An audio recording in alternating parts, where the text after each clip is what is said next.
Yo, what's popping, everybody? Appreciate y'all for joining us on another Friday open mic night. So you know what that is. Welcome to the Ignorant Hours. So I don't know how long we're gonna be on here, maybe 2.5, 3 hours. But hey, we about to get ignorant up in the building. And for today, I got the fellas on deck. You know what I'm saying? Kimmy, shout out to you. She said that she would not be joining us tonight. But hey, hope you're watching out there. So how are y'all doing, man? What's up with y'all? How y'all doing out there? I'm doing well. Can't complain. Work was good, nice and easy. So. Hey, I hear that. I see LB still at work. Mm-hmm. Yeah. Oh yeah, LB over there counting that cheddar. Oh yeah. Hey, trying to make it first. He said, I gotta make it, then learn how to count the shit, nigga. Remind me of that scene from Belly. And then what he said, Mil? Count what he said, count the money. What did he say? He said sorry. I ain't seen Belly in years. What did he say? Count the money, then learn how to do some shit. I was like, wow, that's what's up. Hey, so how you over there doing, Mims? I'm got cool, man. My jersey on. I see. And uno elemento. Not my team, but I'm rocking out. Hey, it's not your team, but you're showing love. I appreciate that. Yeah. Now I got the day off today. Took it off. Kicked it, so took it late. What's your team? I'm a Wolves man. Wolves fan. Wolves. I forgot. So what you think Cat gonna do? Man, I feel like we're gonna end up selling our whole team because we trash and they just keep losing. I remember the last coach y'all had was what? Flip Saunders. Oh, he passed away. Yes, he passed. What? He passed some years ago. His son is the coach now. Yeah. What? Yeah. Damn. Minnesota ever got a ring? No. Never. Technically, they did in the 50s when we were the Lakers, but we can't count that no more. Yeah, you can't count that. They took all of that when they moved to LA. Right. That happened here. It technically didn't happen. The Lakers did come from Minnesota. Mm-hmm. Man, y'all gotta have. You know what's messed up about that. Yeah. For you is D'Angelo, Cat, and Devin Booker have wanted D'Angelo from Minnesota. Well, no, it's they all want to play. There's a whole thing. They've been wanting to play together. Okay. Yeah. So when he got traded there, that was like, it's coming. That's the what plan is coming together. Yeah.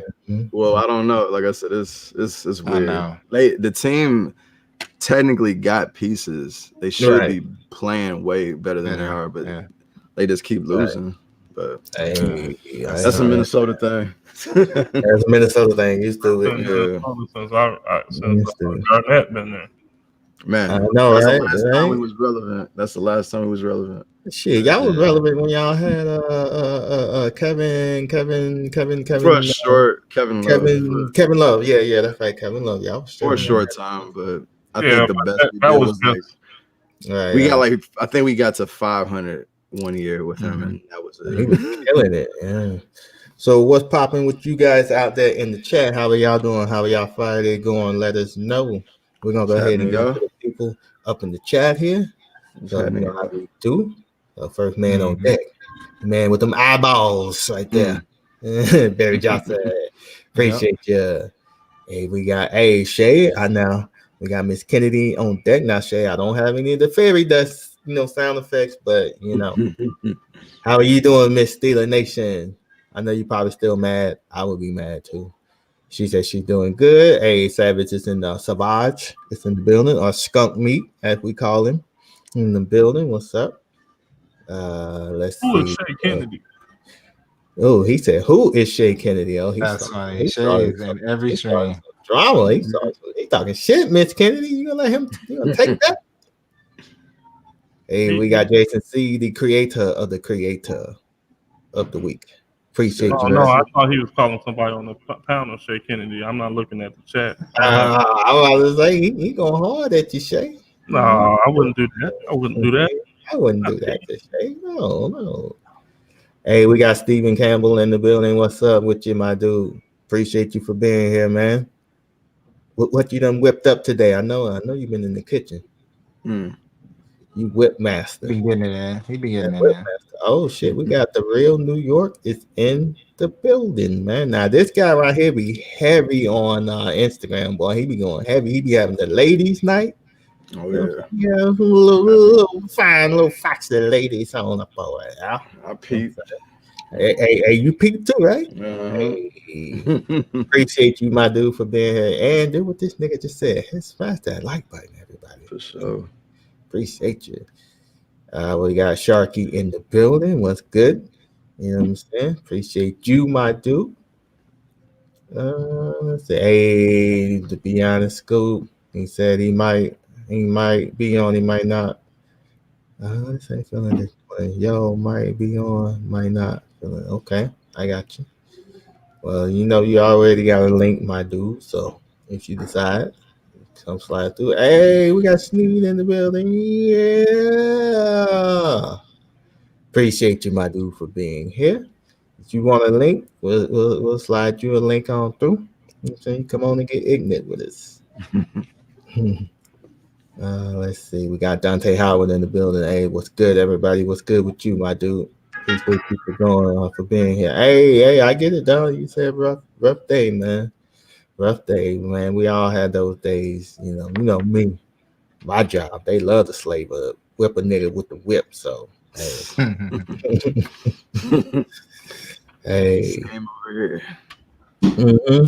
He said it's cool. I be in G. Hey, he just playing. He was just playing. He's just playing. Sure. Yeah. Right. Let's see. He said, man, so heavy. I keep missing all the live. I've been on. Yeah, as busy as New York is, that don't surprise me. Boy, you be everywhere, boy. Man, at least he's been able to catch the replay crew. Half the time I can't catch the replay. Hey, at least you can catch it, man. So I appreciate you for catching the replay when you can. Yeah. So, first thing we're going to talk about here is we will talk about this backstage, Mims. I don't know if you know, Mims, but did you know that Samsung is making a S20, maybe the Plus as well, 4G? Yeah, S21. S21 4G. That this is gonna come to some of. That's what I said. Why? Some of the market it's gonna come to, but yeah, I think they said India. But S21. I can see that overseas, but they were saying that they're trying to hit areas that doesn't have 5G. 5G. So I guess that makes like, sense. I mean, I guess I don't understand it because it's like isn't that basically like a FE kind of ish phone? Hey, not really. No, because FE have 5G. Yeah. I mean, you see what I'm saying? I get that, but like, if it supports 5G, it supports 4G, right? Yeah, but you got to run. Yeah, but they're just doing it. They're just doing it from a cost perspective. Yeah. Okay. So what's the price? What's the prices at? They'll probably drop it. They'll probably drop it about $100. Yeah, that's about it. See, where I'm lost at is if they come out and it's the same price as the FE. You got to buy FE. You're right. Yeah. Like if it's like it's got to be like SE prices. Yeah. 300, 400. Yeah. Because that I was. Yeah, this year I'm not buying a 4G phone unless it's like No, we're like what 2 years in now of pushing this 5G thing. It's about time everybody have one. I wouldn't buy a 4G phone right now. That'll be, plus the phone won't be future proof. It'll be, obsolete. If I buy a 4G phone, 4G is congested much more than if you have 5G, even if it's not fast 5G. So I'm not wasting on that. If I'm gonna buy a 4G phone, it better be like $100. He said $100. Hey man, I'm feeling you, man. It's like I'm not buying no 4G phone for $500. Right. How about y'all out there in the chat? Would you guys buy a S21 4G? Would y'all do that? Because I know me. Nah. I just don't understand it. I get it, but I don't get it because it's just I don't know. Didn't you say Sneed was out there? Yes, Sneed was out there. Yeah. Yeah, because I still swear that they are they're throttling or something this 4G signal. Yeah, I know you had that issue, but I just saying 4G in a lot of places is over capacity, and you have T-Mobile too, right? Yeah. So I didn't have problems with my 4G. Yeah, I know. To 2020. It was like as soon as they made that merger, I started having problems. You talking about you have T-Mobile? Yeah. Okay. Yeah. No, and I kind of can see that because there was times where I forget the numbers, but I'd have to look back. But I was pushing some good numbers with 4G like 2-3 years ago. So I'm like, but you guys are witness. You guys are witness to it. I was not having like I was able to walk down the street and everything because I never was in one spot. Right. Right. You guys was with me when I had the Note 8. You were with me when I had the OnePlus. And when I got the Note 10 Plus, everything was okay. And like the winter of the winter of 2019. Right around the beginning of the year, I started to get a glitchy signal. And after that, nothing but problems. I couldn't go to one spot to the other. Then we thinking that it's gonna get better when I got the iPhone, and no, it was bad, if not worse. Like I really won't even stream right now if I got if I'm not on Wi-Fi. Were you know some people having a similar issue out there? Yes, everybody that I know that's on, because this account has like 30-something lines, like 40 lines. Well, actually more than that, because this is a company. This is my and everybody's been complaining. I was gonna say my head because they doing that. They was doing. Don't they do like a lot of the heavy testing on the network stuff out in the Chicago area? So like that would make sense. They just start changing stuff up. It really depends. It depends on the market. Yeah. So like in Orlando, it's gonna be a slow run. T-Mobile's always slow. They're behind the ball. So like the merger happens, they're like, hey, we don't have to start converting you to 5G for a while. So you good. Pop in, right? Yeah. Right. No, we had a massive slowdown up here too since the merger. Yeah, a lot of people said they ain't feeling that shit. They like, nah, we ain't buying that shit. Ed said you might as well buy the SC. Facts. It looks like Sneed. So Sneed is pretty much agreeing with me. T-Mobile has moved a lot of his band. Yeah, that's what I said. Yeah, I believe most of the stuff is on 5G now. So I don't know why you're having problems, but 4G I think is going to be over capacity. Right. Yeah. So there is no point in releasing. There's no point. If you're on T-Mobile, I would not get a 4G only phone. Yeah. Unless you're cool, like you're not streaming and stuff like that. Hey man, go for it. You just don't use much data. A lot of the people think that I had a guy today that tell me at the job that he was gonna go buy him a cell phone after we got off because we got paid today. So he said, I'm gonna go buy me a cell phone. And I was like, so what you gonna get? And he said he wanted an Apple. He wanted something from Apple. And I was like, so what are you gonna get? He said, I'm not gonna buy a 5G. Hold on, Big John. I'm sorry, John. No, you good. No. He said, I will not buy a 5G phone because it has Corona. And I was like, what? Oh, yeah. I said, what? And he was like, yeah, it helps speed up the Corona. And I'm like, bro, he wanted them. You sounded like and he was like, yeah, I'm a phone.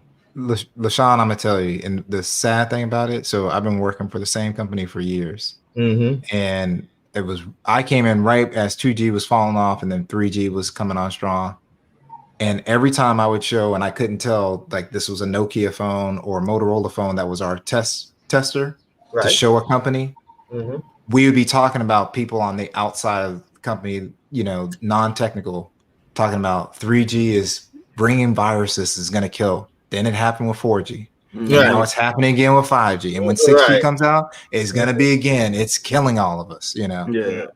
Now that happened with everything. 4G, all that. Yeah. 10G. I had a girl that was coming at me with that, talking about the brain cancer and all this other stuff. Oh man! Whenever somebody comes to me with that, I'm like, okay, so So what you're telling me is you're never going to use a cell phone, right? You good? Exactly. Yeah. Right, Sharky. Yeah, man. Them motherfuckers is crazy, but man. Yeah, she was going ham. I'm like, man, like I don't know. I couldn't even like explain because I told I got a 5G phone. This is like when I first got my S20 Ultra. Mm-hmm. And like that joint's like right by my head every night. So I'm like,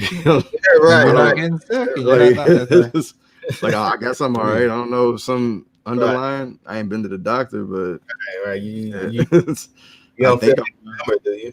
Yeah, no, I ain't dizzy falling over every day. Yeah, you know. Nah, okay. Scoop says then we all should be dead already years ago. I know, right? Yeah. Man. So that shit right there, man. They gotta stop it with that shit, man. Nah, we always gonna have the scare. All right, the conspiracy motherfuckers. Does anybody know who does Sneeze say is doing things right? Who's doing it right? Verizon. But Verizon's starting to do some shady shit too now. Yeah, Verizon. I've never cared for the business as a whole. I've never cared for their Wi-Fi. The reason why I never, and I won't go into detail, the reason why I never rocked with Verizon until the last few years, it was when I forget what Super Bowl it was when they announced unlimited again. Mm-hmm. They were connected to a big lobbyist company called Alec. Yeah. So that I was like, until they drop them, I'm not gonna, Okay.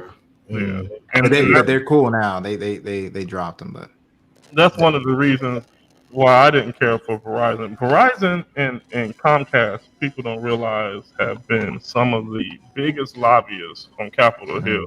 Yeah. I don't know if you guys even know. I didn't. I know about Verizon. Well, Comcast cable. I know about Comcast. Yeah, I got them.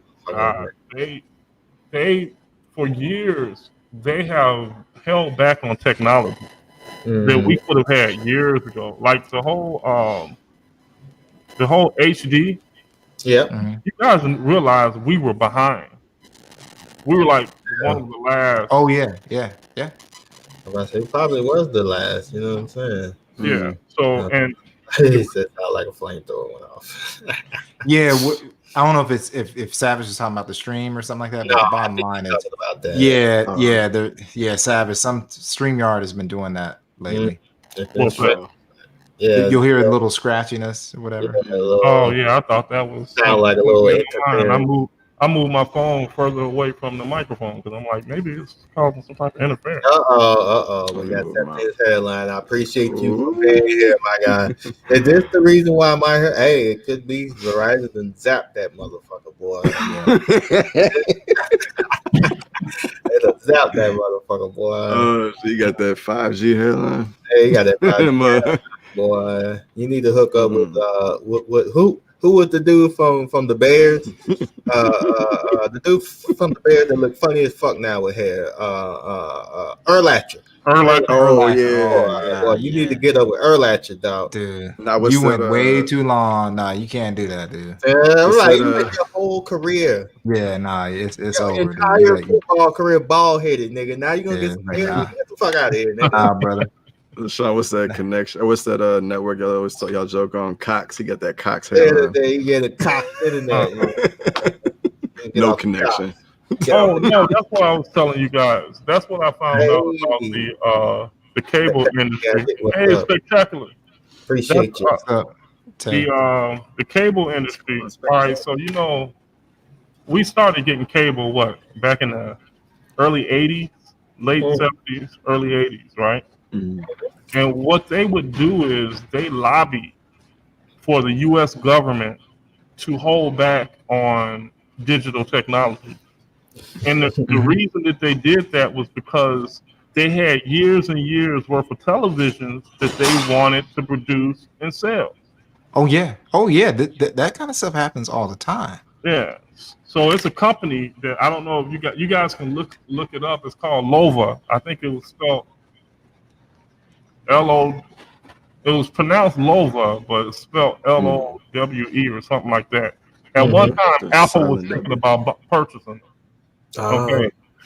I used to install home theaters, And this television was so far in advance of its time, right? Because it was full HD, okay, and it had a computer board in the back that you could upgrade.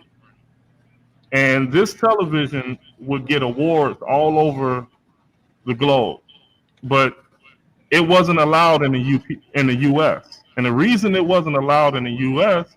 is because it was HD compatible. It was HD ready, and we didn't have HD signals in the U.S. And so this television for a 32-inch, they used to make a 32-inch, right? Right. 32-inch would be something like 10 grand. After they hit it with all the tariffs and everything else in the U.S. Yeah. But it was a German company, and your average German family had this television. So the television wasn't that expensive.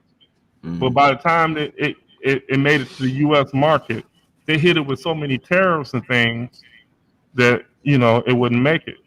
So that's why it was such a big deal in 2008 when Obama finally put a stop to it and was like, hey, I think it was by January of 2008, all the television companies, I don't get what he's saying. You talking about a computer? Yeah, I'm not sure what he's saying.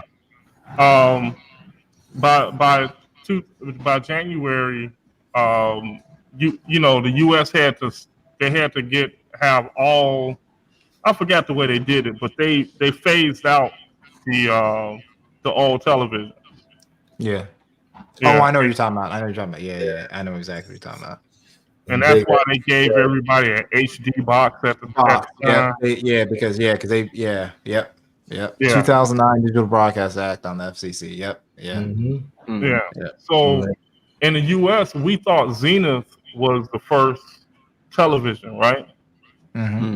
But back when when Carl Lewis, when they had the Olympics and they made the big deal about the Olympics, the showing of the Olympics, that was local cameras that recorded that. It wasn't Zenith.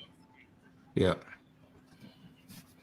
Zenith, I ain't heard of them. Yeah, a lot of, and that's what people don't realize. A lot of times, companies, that's what they're doing. They're lobbying because they might be behind, and it's like, hey, this is something, or they'll do something like Verizon. One thing that they pulled, I mentioned this before, is they, like, let's say for instance you had a rural service that you could pay for because you didn't have much coverage, like as a supplement to just get connected.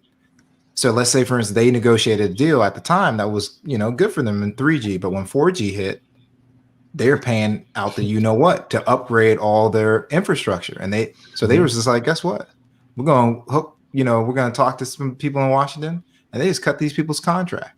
They had contracts, they didn't do anything to violate it, and Verizon like, guess what, man, we're not paying, we're not going to pay for our upgrade for you. You're going to pay for it, right? I'll be forgetting about the politics behind a lot of this stuff. Oh yeah, there's time. That nigga is savage, boy. He just took me back. I don't remember. Oh yeah, Zenith, RCA, Magnavox, Quasar. Yep. Quasar. I ain't heard that shit in a minute, man. God damn. Hey, it says wasn't an HD box. They were phasing out the spectrum of VHF and UH wave. They had to change the spectrum because the TV was going digital. Hey, not because it was HD. Well, digital. That's the whole point with the digital signal. They lobby to put a hold on that digital signal. Right. Tech Ran said I cut my own hair, but I cut yours for about $350. Hey. Okay, that'll work. He'll hook you up, dog. Maybe he can bring that hairline back. I heard if you squeeze some lemon juice on your forehead, it may come back. It may come back. Lemon juice and honey. Oh shoot, for real? I gotta remember that. For lemon juice and honey, nigga. Rub it on my edges. Yeah, on them edges, boy. Yeah, I don't know about mine. The baby hair start coming back. Yeah, I need that return. Help my line. You say, I don't know about my man. Yeah, that's funny. Yeah. Just smack take it. Just smack it right on the top. Love it, yeah. See what happened. And then he said he got 6 cheeseburgers, dog. 6. Like that motherfucker on Menace to Society. That's what he's. Cheeseburgers. Class or Septian came in and said, "No, you need black castor oil from the matches." Okay. Return to Sep. What up, Sep? Septian in the building. That less, he be using less jam on his edges. Put some watermelon rind juice on. Oh my God, you stupid savage. Shay said her brother is a barber. Well, maybe he can hook Septian up. Septian, you go up there to wherever Shay's at, and you get hooked up. Hey man, we've been good, dog. We've been good, man. Just hanging in there, trying to, yes, sir. Enjoy this Friday. You know what I'm saying? Yeah, enjoy it. How was your Friday today, Migs? You know what I'm saying? Who the hell eating 6 cheeseburgers? I know, right? Who gonna eat 6 fucking cheeseburgers at one time? It depends on where they're from. I can eat 6 White Castles. Oh, them little ass niggas! I get You funny. You funny. We get the Crave case. I mean, we went through. What about 4 Five Guys burgers? Oh, you wild! You wild! No, 4 of them. Damn, that's a full-size burger. That was Barry had back in the day eating 4. Back in the day, but not now. Shit, nigga, I wake up with the ultra shits in the morning, dog. I remember when I got that Popeye's chicken sandwich. I heard Barry talking about 2 of them joints. I'm like, oh yeah, I can't. You're like, no, you're like, I don't eat like that. Hey, I got a little weight on me too, so I appreciate you. I can't eat. I'm trying to get there, man. I keep going up and I keep going down. I'm like, what the fuck, man? No, I just Septian's like high or sober. Shit, I can't eat that shit high or sober. Shit, I've only been high like once or twice in my life, and both times I didn't experience like the craves. The craves, oh, that shit hit you. I know a girl who can eat 4 double cheeseburgers. God damn. 4 double cheeseburgers. I can eat 4 like the McDoubles. Yeah, those are those are McDoubles. Small, my bad. You talking about full size? Yes, full size. Oh, like no, Culver's or something. Yeah, yes, like a Culver's burger or some shit. No, I can't eat 4 of them niggas back to back. Well, see, the patties are kind of thin at Culver's, so maybe I can do 4 of them. Maybe I can't, though. All that bread, I can't. Yeah, no, I'd be stuffed. I'd be pushing on the third one, nigga. He said pushing on the third one. Hell no. I'd be struggling. Right after balls spots. You gotta. What's up, LB? Yeah, I gotta take off my little. For sure. That's no problem. Right, I appreciate you for joining us while you could. Oh, definitely. Take it easy, bro. You know what I'm saying? So, yeah, you have a good one, bro. Stay safe out there, bro. Everybody be. Yeah. All right, man. Later. And LB was using what mic was LB? Was he? I don't know. It's like a dope. I meant to ask. I don't know what it is, but I'll ask him next time, Mike. Yeah. That was my fault. Yeah. No, you good. The dude said he can eat 3 junior bacons. Nigga, 3 junior bacons ain't shit, dog. Yeah, that's kind of that ain't bad. That ain't shit. Mim's little baby girl can eat 3 junior bacons. She's smashing. She's smashing. Some shit. Yeah, junior bacons are the shit. Yeah, hey, they are the shit, but they tiny. She was just eating some fish and mashed potatoes a little bit ago. Fish? How was it? Fried or baked? Oh, where we go? We went to this dang steakhouse place. It was it's like lightly fried, kind of like broiled mostly, but yeah. Lightly breaded. Mick said he liking sweet tea now. Man, you just not liking sweet tea. I think he's up north. I could have Mick, you're up north, right? Come on, man. I believe so. Got to get this right here, man. Yes, I don't think it's sweet tea is. No, we got the sweet tea up here, but maybe not like y'all do down there. Man, sweet tea. I don't know where he's at exactly, but yeah, sweet tea is life down here in the South. But you got Miggs was from New York. Maybe I'm wrong. Man, Brisk, get the fuck out of here. That is not no guy. Yeah, see, that sounds like from New York. I'm serious. No, Once he said it clicked. I think he's from New York. That makes sense. Yeah. It's like there's no way. Like you ain't gonna come to us with that. He's in New Jersey. Yeah, that's why. Yeah, they don't got sweet tea. Brisk. Get the hell out of here. Now, if he likes brisk and he has some gold P extra sweet, Migs would be calling you up like, man. See, we got that up here too. I'm just not big on the sweet tea because we used to get like even at like people love that sweet tea at McDonald's. Like, McDonald's sweet tea is on point too now. That's the only thing that I get from McDonald's is sweet tea. We had a dude who used to come in there. We had to tell him to stop because he come in there with the same old dirty cup when I used to work there years ago. Like, you got to get you a new cup, bro. Yeah. Right. I used to do that when I was in college. I would keep my cup for a couple of weeks. Yeah, because you get the like now you got to get it. But his joint is old. Like he was coming in there for years. Like he ain't never. Oh wow. Like this is an old plastic cup. I'm like, bro. Hey, I have to agree with Septon. Brisk. That ain't sweet tea, dog. I'm sorry, Migs. They've been feeding you the watered down sweet tea because brisk is super sweet, but it's like maybe not. Hey, McDonald's shit is on point, dog. I tell you, Wendy's sweet tea is alright too. I didn't even know they had sweet tea. Yeah, Wendy's sweet tea is alright. Now the best sweet tea, one of the best, is you got to hit up Chick-fil-A. If you guys got Chick-fil-A, Chick-fil-A sweet. Oh yeah, I need to go. I gotta go. I might go. I'll probably go there tomorrow. Yeah, I close on Sunday. Yeah, I missed thing at the Chick-fil-A that was off of 436. That was the walk-in. Yeah, man, we used to kill that goddamn sweet tea, dog. Nigga got sick of that shit.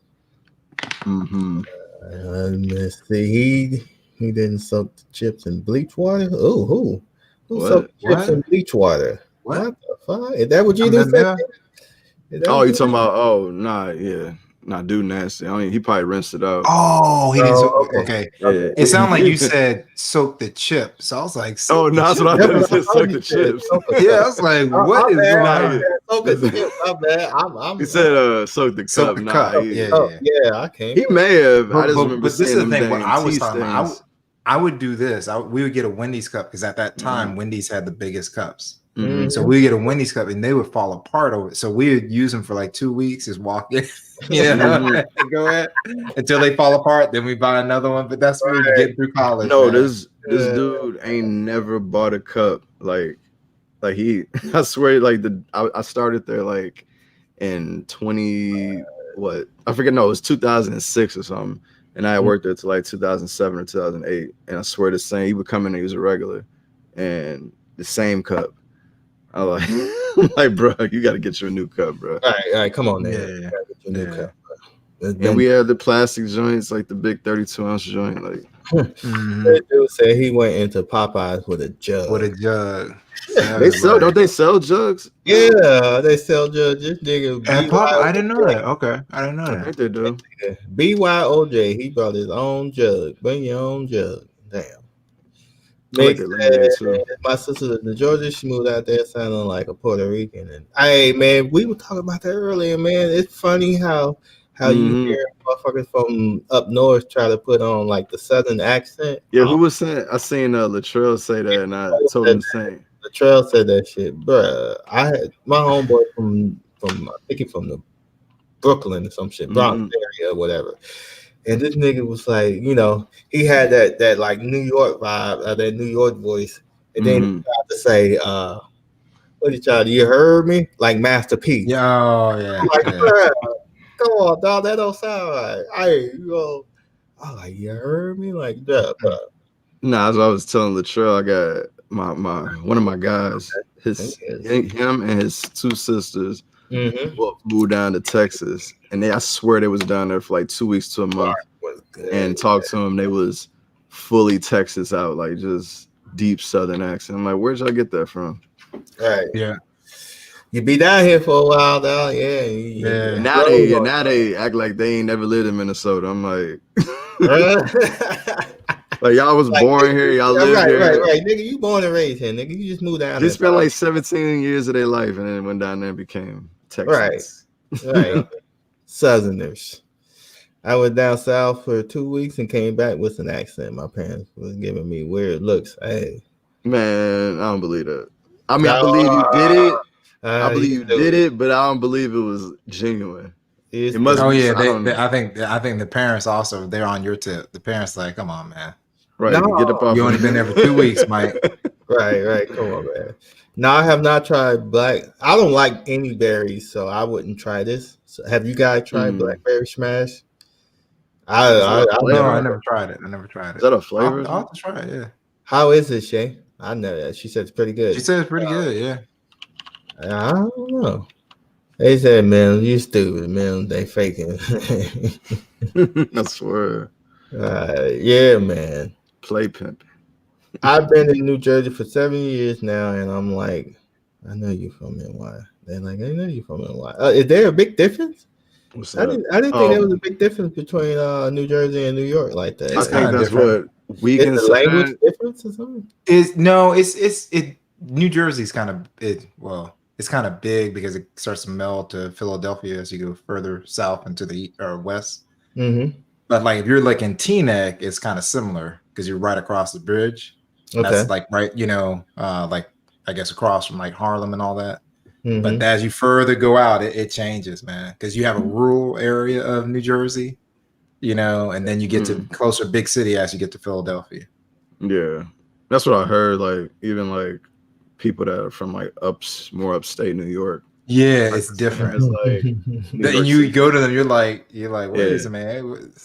Dude, I live out in the country here, Right. Hey, Savage, you're talking about Mark Coleman people because Mark Coleman is from Mississippi.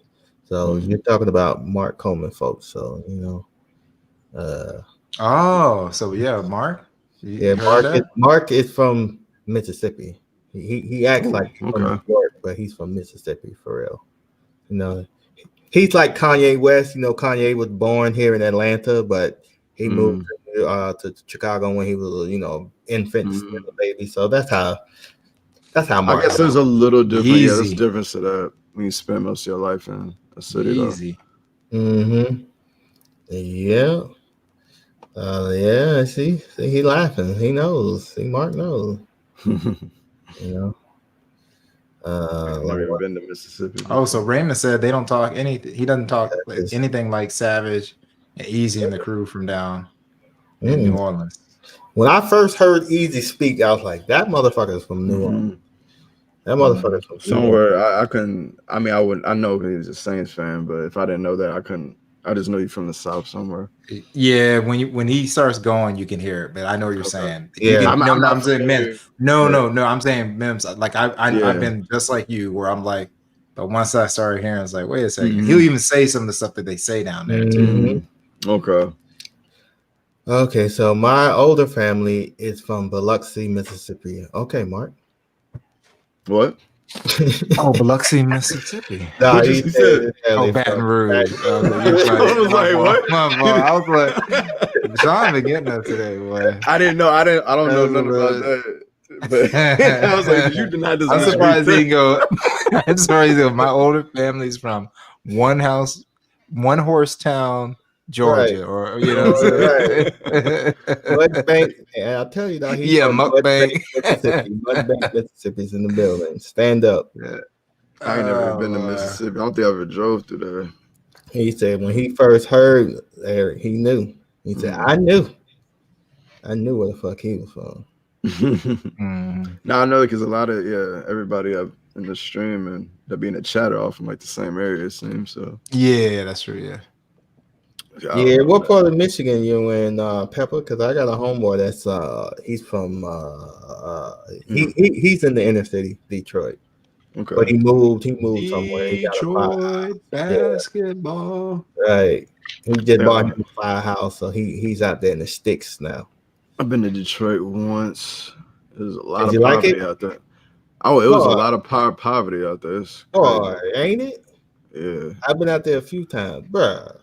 There's a lot of motherfucking poverty. And that damn governor, boy, not the governor, but the mayor, that nigga, boy. What the fuck was wrong with him, dog? Yeah, it's like real poverty because like out here you can tell like these dudes just be out here tripping, but over there there's like whole families on the corner. Scoop, what's up with you? Appreciate you, man. I'm tired. Yeah, man, you've been through it today. You've been through it. Long day. Everything straightened out, boy. Got everything good. I'm waiting on insurance to get involved, but yeah. Okay. I missed it. What all happened? I got rear-ended today. Oh man, that's why Kimmy said poor little hell leaf. Oh yeah, hell leaf got rear-ended today. Yeah. That's why she said. I was wondering why she said that. Damn. So they hit you. So yeah, they got the ticket, right? Yeah. Okay, good. How does that work over where you at? Is it a no-fault state or not? Is that a no-fault state there with the rear end? Because I know, like here, like, well, not in that situation. The situation wouldn't matter, but I know here, if you're just involved in the accident, it doesn't matter. Like, you still are at fault. Oh yeah, if it's a rear end hit, yeah, it doesn't matter. Yeah, your fault. Okay. Yeah, because that's how it is here. My cousin. So it's a no-fault state. Yeah. Yeah, my cousin was supposed to pay his insurance and he didn't pay me, so I removed him off of the insurance. And his car, he had just got a new car, and his car's supposed to be fully insured type shit. And he got into an accident, and luckily that person hit him, so he didn't have no insurance on the car. So luckily, it wasn't his fault, and the company didn't take the car from him. They were gonna take that motherfucker, but now he has insurance.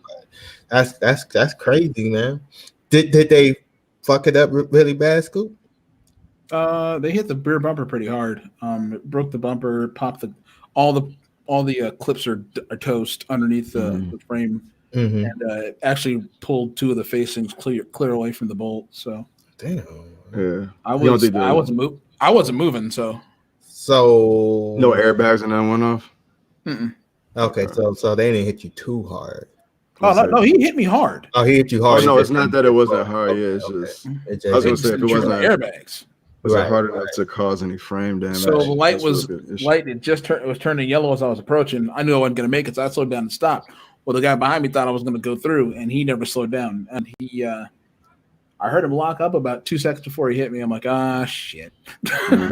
Right. So as soon as he hit mid contact, I got off the brake and let him push me into the the intersection. Yeah. And then because I was the first car in line. Okay. So he pushed me into the intersection, and I pulled off, and he came in, and I pretty much diffused the situation because he looked upset, and I had my mask on, and I tried to keep the happy eyes, and he got out of the car, and the first thing I asked him was, "Are you okay?" And he kind of got taken back, like, "Oh, he's not confrontational." Like, "No, man, are you okay?" I was gonna say you're the one who should be mad. So exactly, it should be. Yeah, it's like, I'm glad you was able to be that way. I was no, Migs, he wasn't mad. He was just like shaken, upset. Oh yeah, not like he wasn't just angry. kind of He was just like emotional. Oh God, what just happened? Right. Like, for sure. So can you put Septine's comment up? Where is Septine's comment? Okay, here it is. He said you should. No, I don't. What's going on with Septine? I had to make sure. Come on, Septine. I wanted to make sure he was okay. You do. I see what you do, Septine, when you get hit. And the funny thing, he don't sound anything like that, but I could just picture. You should have shut yourselves. Like a whole nerd. No, I didn't do the grab my neck, fall out the car. Man. I was like, hey, I would have done that. I got out of the car and like I met him at his car when he pulled him. Like, dude, are you okay? Like that. I knew it was a hard hit. Yeah. And Migs, what happened was my cousin, I removed him off, and he was still within that grace period to where he hasn't fell off yet. So he was lucky in that aspect. So he kind of still had it, but it kind of didn't. No, I don't care about the payout. No. Yeah, I know, right, Migs? My neck and my back. That's a hell of a way to take a like Raymond Williams comes with the normal. I think I got whiplash. He's like, nah, man, just go ahead and straight up defecate on your microphone. Defecate. Hey, I have a twin cousin. I don't know how that works, but I got a cousin that was just like me. It would be so much. No lie, I got a twin cousin, and This motherfucker got hit. I don't know how it works, man, but hey, West Virginia it is what it is. Right. This motherfucker got hit. He was in the car sleeping, and his dad was driving. So this motherfucker had no idea. All he know was he woke up and he heard he woke up for the crash, and he jumped out that car, rolled on the ground, was like, my back. This motherfucker got 10 G's for doing that. Wow. Shit.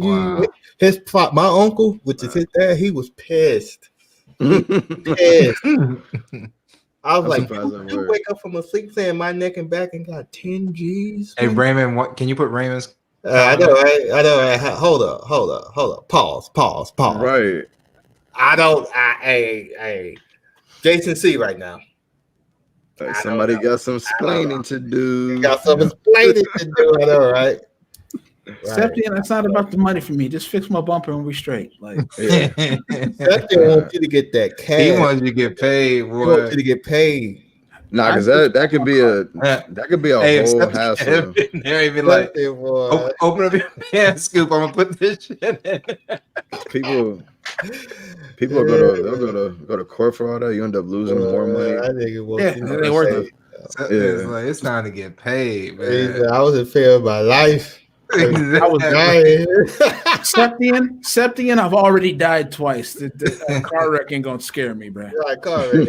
Hey, he would have hooked you up if you've been there. He'd been like, Scoop, I know you're talking rationally, but you do not look well as someone that knows you. Right, for someone that knows you, just are faint. Well. Lay down. Exactly. Lay down, nigga. Dude would have turned around and he would try to knock out Scoop. Right. He's on the ground, man. What have you done now? Septian would have said, "Now this is gonna hurt a little." Scoop been like, "What? Now this gonna hurt a little." Pop so fast. Yeah, man. Oh no, he would have done that. I would have fought. He would have got the car. We would have been fighting. I'm fine. Right. Oh my Lord, Septian's hilarious, man. Send a prayer for the hell leaf. Yes. One piece. So you got it in the shop or anything yet, or no? No. It's right outside. Okay. No, you got this whole process. Insurance got a process, and then they got. Yeah. Okay. Because I submitted it to my insurance. So like, well, if they hit you, we're gonna send the claim over to them, but we're gonna use all the information you gave us. I'm like, perfect. So like, I'll probably have to make one phone call and talk to the insurance, his insurance, and be done with it. Yeah. Well, that's what's up. You should tell them you totaled my fucking car, dude. Totaled my hell leaf. Yeah, I was gonna say hopefully it ain't frame damage or nothing, so you be sure. Exactly. Frame damage, then you totaled my shit. I'm gonna have problems. Yeah, frame damage. Yeah, problem, nigga. You owe me however much my damn car cost, motherfucker. Oh, they'll pay that. I have Gap on it anyway. I'm straight. Okay, you got Gap. Yeah, I got Gap on it, so I'm not too worried about it. It'll be paid off, but yeah. Next thing you know, Scoop done graduated from the hell leaf to a Tesla. Ooh. You'll get another leaf or another. I'd get another EV. Yeah, you get another leaf. Another EV, not a Tesla. Yeah, but not a Tesla. I'd probably get like a Chevy Bolt. Okay. What makes say that 260 miles. Are they giving tax breaks on them too, or no? I heard that was a Volkswagen. Only brand new. Only brand new ones. Okay. $7,000. Apparently, Miggs got hit.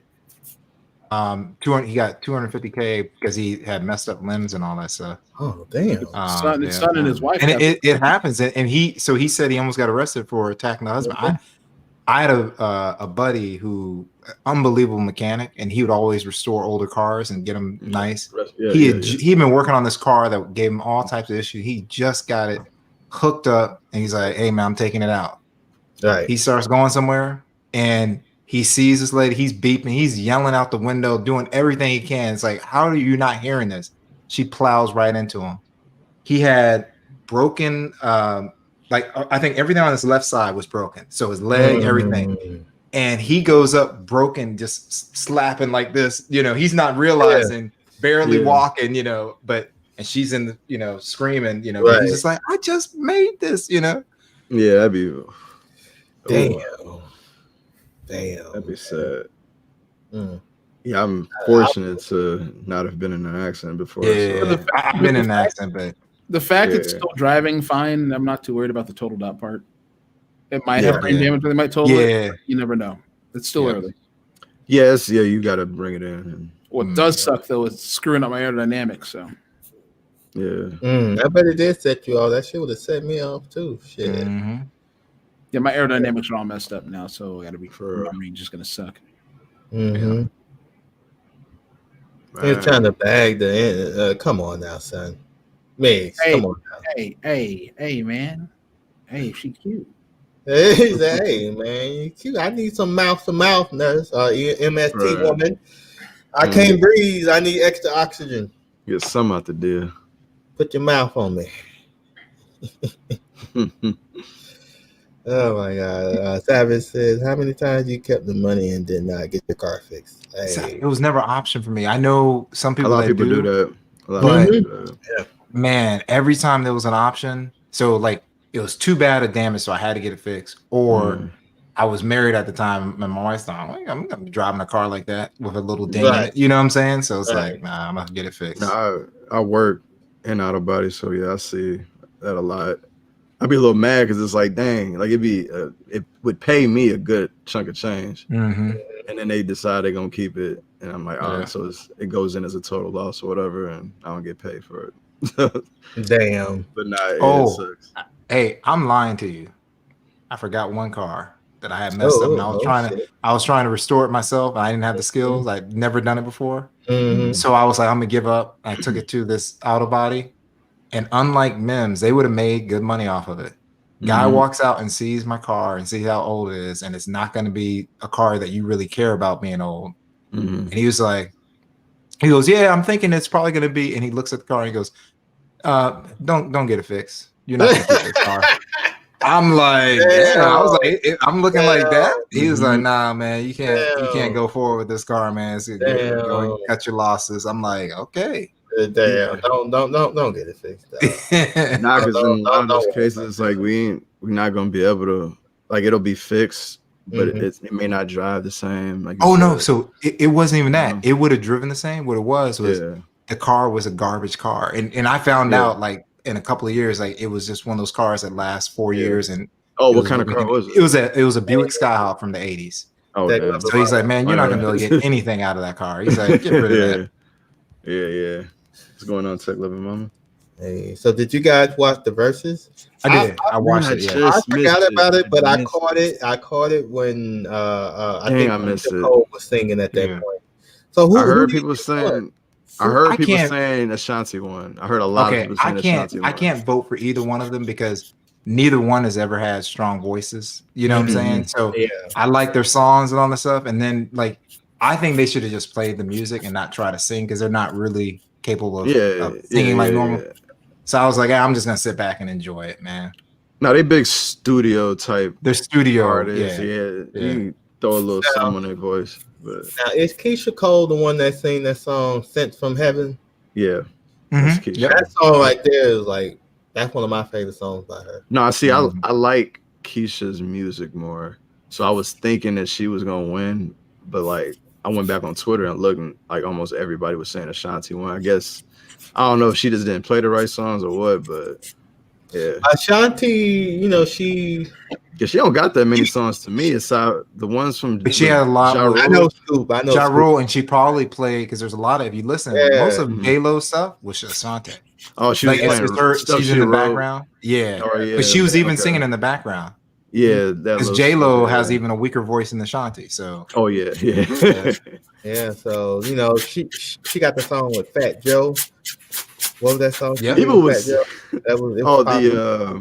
know what you're talking about. Damn, what was the name of that? Yeah. So Ashanti had a nice. I don't think she got like a nice catalog, but I got some joints that I like. She won the battle. That's what I would say. Yeah, the battle was yesterday. We'll get right back to the verses. I just want to say this. Okay. Hey, Lewis, regarding the divider, and I'll check my DM. Man. Do you need help with that? Because we can get in touch with Kimmy. She did that before. So just let us know, man. And I forgot to do that, Barry. Remember I told y'all gonna do that? I forgot to do that. I forgot to do that. But Hey, Sean is in the building. My dude. He said I like earlier Shanti, but I was happy that I passed on him. But yeah, man, I don't know, man. Was it entertaining to you? No, not really. Okay. Not really. I can't watch like an R&B battle. Like I think because people made this point. There was they weren't together. I was gonna say they weren't together either. Yeah. So I think that played a lot. They wasn't together either.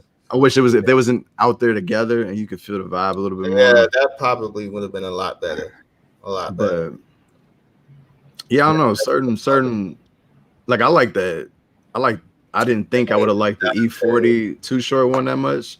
That one was like probably one of the best ones. That one was good. Yeah. That one was good right there. Yeah. Too Short. That was one of my favorites. But did you see what Savage said? Savage said that she kind of turned him into an artist. There's also a story. So one thing that we did not know is when that whole 50 beef and all that stuff, Ja Rule waited too long to respond on Wax. Yeah, he did. Like he was actually fighting 50 during that time. No, that was real. Like, hey, we're gonna square up. So they actually fist fought. The thing that who he wouldn't mess with is DMX, because DMX is on a whole nother level. So what happened was some of the people in DMX's crew were like, he's trying to sound like you, man. So they spoke, and he's like, "Hey, what's this like?" And he knew right then and there. He's like, "Hey, I'm gonna be doing like." He started. He was like almost singing right there. He's like, "Nah." So you saying he switched his whole style? He was like, "Nah, I ain't trying to get killed out here." Yeah. Which kind of makes sense because I know he did come out initially like a rapper, and then like just kind of slowly changed into this other like popish kind of rap. But yeah. I'm sharing something real quick. I think I'm about to hit it. And I'm like, what the fuck? It was flickering. Yeah, so everybody, this is what happened. I think Mikey was 4. This is Miggs' son. He was 4 at the time. Oh man! And someone came out and hit him, so that's why they won that settlement. So that's the reason why Miggs was saying he sees his son almost about to die. It's like, hey, it's on and popping at this point. You know? How's his son doing now? His son is doing perfect. Good now. Yeah. Okay, yeah, it's all good. That's good. Okay. That's crazy. It's a tough little man to get through that. Oh my god! Smile on his face. Yeah. It's a tough man. Oh yeah. Oh, he said back. Sean said E40 versus 240 was hella dope. It was. That was one of the first one that I really liked. Now, did you guys hear that they said that? I don't know if this is true. It's rumored, but they were talking about Future versus Travis Scott. Oh, yep. I heard that. Future will beat the brakes off of Travis Scott. He will. Straight up. But it will be entertaining, I think. I think it'll be entertaining. Travis got some joints, but I don't think and his ad libs are funny too. You know? I don't think I don't. There's a chance he can like go 0 for 20 because he just got too much. But Travis got some joints. It's just like he does. How do you compete with Future though? But Future, I don't even like that nigga. But neither do I. But his joints go up. Yeah. They go up. Every song this nigga dropped, that shit get all them joints with Drake and Drake. He can just play that album, really. Whatever that one was, I forgot the name of that. He can win off of that. Just that alone. E40 got bars. Yes, he does. He do. I like E40. We are still in court, but it shall all finish up in 2 months because of COVID. Okay. How long ago was it that happened to his son? I thought Mikey's 11 now, so this was probably 7 years ago. Oh, okay. Yeah. Dang, he was a little like that. Damn. Yeah, unless correct me if I'm wrong, Migs. Sean. Future's winning. Yeah, I don't like Future either. He cleaning him up. Future's gonna win that battle. He's definitely gonna win that battle. Yeah, because like they gotta entertain and do it at the same time. He ain't. His biggest song is ironically a song with Drake and Future. Yes, I know. He got a bigger song with Drake than that one. Yeah. Future's best song with Drake is better. Whack 10, get that motherfucker out of here. What happened to Mac 10? You know what happened to Mac 10? You know what happened to him? Seriously, he started beating T-Boss, and people kind of turned on him. Oh, he was. Oh yeah. He was, wasn't they married at one point? Yep. Oh wow, I didn't even know. They got kids together. They got kids together. Mac 10 and T-Boss. Okay. I could not see that. Dirty Sprite too. Me either. I couldn't see it either. And then when he started doing that, I was like, okay, it's over now. Then she had lupus or what was it? What did she have? Sickle cell. Sickle cell. Yeah, she has. Okay. Yeah. She's done really well with it. You know, that's a tough one. No, I've seen her. You know, they was on some type of show, or I guess it was in a magazine or some shit online or something. But they were talking about how when Left Eye died, everybody stopped fucking with TLC. Just stop fucking with them. I can see that. I can see that. She was. I can't speak to it, but yeah, because Left Eye she was big. She was big. I think she added like a lot of personality to the group, but yeah, she did. Whack 10 is available, is still alive and doing real estate, but he is still active. He needs to stop. He needs to switch full time to real estate. I was gonna say. Oh, Lord, I thought you were trying to say you better stop doing real estate. Nah, you need to keep that real estate joint and quit that real estate. Well, yo, who was the other dude? Who was it? Dub C or Mac 10? Neither one, dog. Neither one. Yeah, I never. Yeah, I was never a fan of either one. That nigga Dempsey is one of the, like, he said some gay ass shit one time. I'm like, bruh, this is super gay. He said some super gay shit one time. They are technically gay. Snoop said some stuff too. Biggie had the worst one ever. Hey, I know, right? Biggie's was bad, but Snoop, I forgot what song I was listening to. Somebody had on YouTube had like this whole thing where it was like breaking down the gayest video. And Snoop said, "How do you know this?" But Snoop said he's protected by niggas with big. Yes, that one. How do you know? How do you know that, bro? That's wild. Because like with Biggie's as gay as that or bad as that was, like that. Bad. I get the analogy. There's an analogy there. Biggie said she looks so. Say it, Scoop. I ain't saying it. So good. Girl looks so good. I want to suck her daddy's dick. Yes. Oh yeah. She looks See, so good. that's wild, but that's you got to like. Wayne Train. I'm just saying. I know what you're saying. I've listened to a lot of man. But I get what you're saying. I would rank that Snoop Dogg joint over that because that's not even in the like. There's no element to that. You just talking about you protected with dudes with big, like that's just out of nowhere. It's like you've seen it before. Right. My favorite one is still the second line, the first line of the second verse. I got 5 of them. Oh yeah. That one too. I take sacks to the face whenever I can. Wait, I told my girlfriend about that one. Pause. Let that go. Right. I'll take sacks to the face. Hey, so you smoke? Is that what you be on? What? You smoke? Hey, you refer to him like that? What song was that? Me and my girlfriend. Is that was that song? I think that. That was the one I believe. Yeah. So you look at that one. Go listen to that. Me and my. You're talking about Jay-Z. Oh, you never heard that, Raymond? Which one are you talking about? He talking about the Biggie joint. He talking about Biggie. Okay, but I thought you said me and my girlfriend. My fault. I suck on the dirty. Yeah.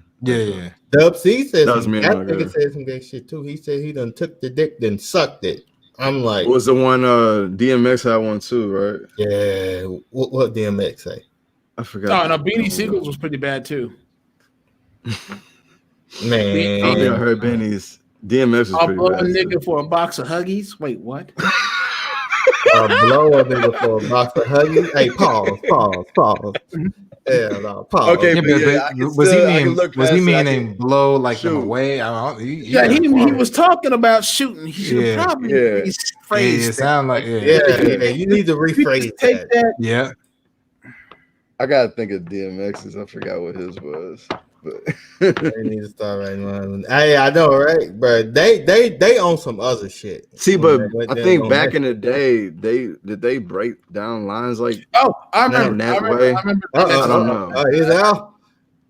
But between all the niggas in the place, come suck my dick on Ride or Die. But here comes the boom. And he said, "Motherfucker, I'll rip your boat hole out of place." Wait, what? That was another one. I don't know. This is the one I was talking about. He had a different one, I believe.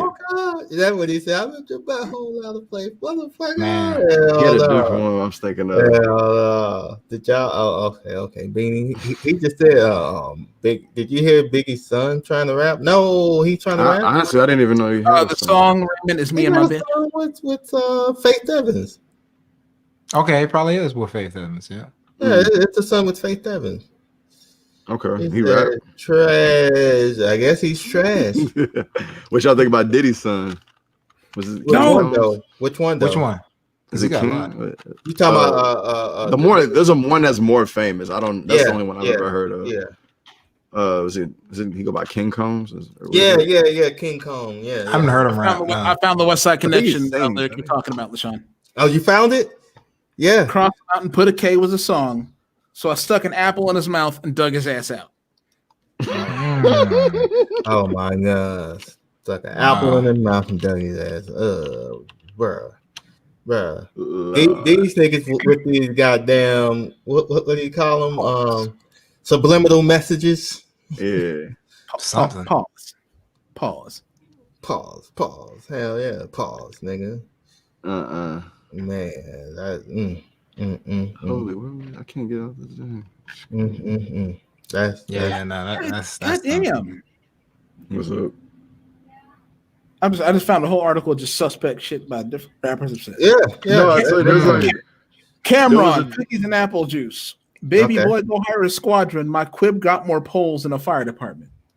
I'll tell you, there was a dude I was following on YouTube who he had like 2 videos of like 10 to 20 songs, whatever each, breaking down the guy's like rap lyrics. Wow. It was and it's funny like the way he put it together. Yeah, man, these niggas, boy. Back then, them niggas was spitting bars and nobody was questioning that shit. No, that's what I was saying. Like, they just thought that shit was the dope. people?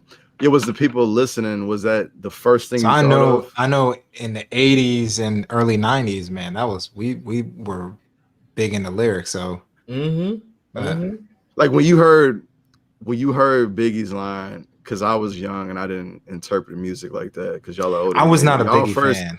Yeah, I was not a Biggie fan. The reason why I wasn't a big fan, I'll break it down for everybody. Yeah. If you really study Biggie and you play his albums as they are, you're like, what the heck? Like, if you didn't hear One More Chance, it's like, bam, bam, bam, bam, bam. It's like the worst beat of all time. And he's rapping over top of it. And then they're like, Diddy comes in and goes, okay, we need to remixes because this is straight trash. So I wasn't into him and listening to him that closely, Okay. I thought, well, what do you think of Ready to Die and what's the other one? I think the first one was probably his best one, but I didn't listen to the first one. I listened to the second one, the double disc CD one. Life After Death. That's the one that I started to graduate because towards. Because I didn't like Biggie growing up until he passed, and once he passed, I didn't either. I was always a Pac fan growing up. That's what I'm saying, Pac. Yeah. Yeah, but then like to quote to the break, Biggie Smalls, I'll fuck RuPaul before I fuck them ugly escape bitches. Oh yeah. Oh yeah. Oh my god. And the thing about it, so I remember when he said that, I was like, what the fuck? But Biggie could say anything. He had people wrapped around. So you know what they did? They were like, yeah, Escape looked like shit. People just jumped on the band. They were dissing Escape. Yeah. I'm like, no, did you hear what he said? We just gonna skip the first line part. Exactly. Then they were like, we're cool to skip the first line. I'm like, nah, dude. I get that though, because if he really thought they was that ugly, that's what he was saying. He would go to lengths to mess with this person. Because he thought I was like, but nah, I ain't they were pretty busted though. They was. I got on the Biggie later on too. But he said he still dick down RuPaul. I'm just saying. True. Yeah. You're true. Dick down RuPaul, nigga. Yeah, man. But it's like Suspect rappers, man. Nah, I do think that he got, if those two albums are like, I don't know if there's any like artists that got a strong two like that. Cause yeah, you're right. You're right. Yeah, because I can listen to both of them almost front to back. I respect them. Yeah, I respect them. You know, and I didn't become a Biggie fan until later on. Hey, I was a fan of Wu-Tang, boy. Wu-Tang was that shit. I was a fan of Wu-Tang. I'm still kind of like trying to get more put on. I found the line Wayne Train from DMX you're thinking about from What's My Name. Okay, what is it? It might be Suck my dick, and all you niggas that have been to jail before know it's about to get thick. Yes, that one. Oh my god, that one. DMX, come on now. Yes, that's the one. DMX, come on, bro. That line dug his ass out. Mean he stick his gun in his rear. Basically, the dude is dissing the pig. Okay. Okay. No, I know there's. I'm pretty sure a lot of these lyrics make sense, but you know, liquids. Ooh, shots fired. Ed is. Ed is saying. What are they saying? I'm gonna say this is slightly overrated. Oh my god. Oh, I haven't listened to enough of the Wu-Tang to say anything. So I like a lot of them individually though. But I don't know much about them as a group together. All right. I got you. The Giza? Come on. Hey, Barry, can you send Trent a link? Yeah. I can say, come on for a minute. The weakest nigga that was in that clique has to be Golden Arms. He was the wackest nigga. I don't even know who that is. Golden Arms was the light skinned nigga. Yeah, I can't. That nigga was trash. Hold up. Raekwon was painfully underrated. Raekwon was underrated. He was underrated. My nigga was the Giza and what was it, Inspector Deck? I like the RZA too. I like ODB, that nigga was just ghetto as hell. See, the problem with ODB, he is so intelligent. Yeah, smart, was very smart. Yeah, and Ghostface and Method were my favorites individually. Yeah, Method. I love Method now. You love Method? HOD, hey, man. T. What's up, T? Appreciate you, my dude. What up, T? What's going on, T? No, I think you got the AS. AS. You had to come out and do it, man. Oh yeah, you had to come out and do it. I seen it. I saw it too. Hey T, man, I saw you got the camera. You need ramen suggestions, bro? Hit me up. Yeah, right. You don't talk about some what's good ramen. I got the ramen, man. We can do some easy mac, dog, man. I got you. You can fry it up. You're gonna have to freak it out. Hey, you know. That right there is the best ever of music. The 90s, like 93 to 99. That was the best era, though. Like for music, period. R&B was popping. Real R&B was popping back then. Yeah. Like, so the crazy thing about like what got a couple of my friends were really running into Wu-Tang, and then you know how they did the was it the tiny studio performances were on NPR. So they basically take a small, it's like a library, and they put a bunch of guys in there that playing some smaller instruments, right? Jizza got on there and killed Liquid Swords. He killed everything that he was on with just a regular, just small band. And the Tiny Desk concert. Thank you, Galen.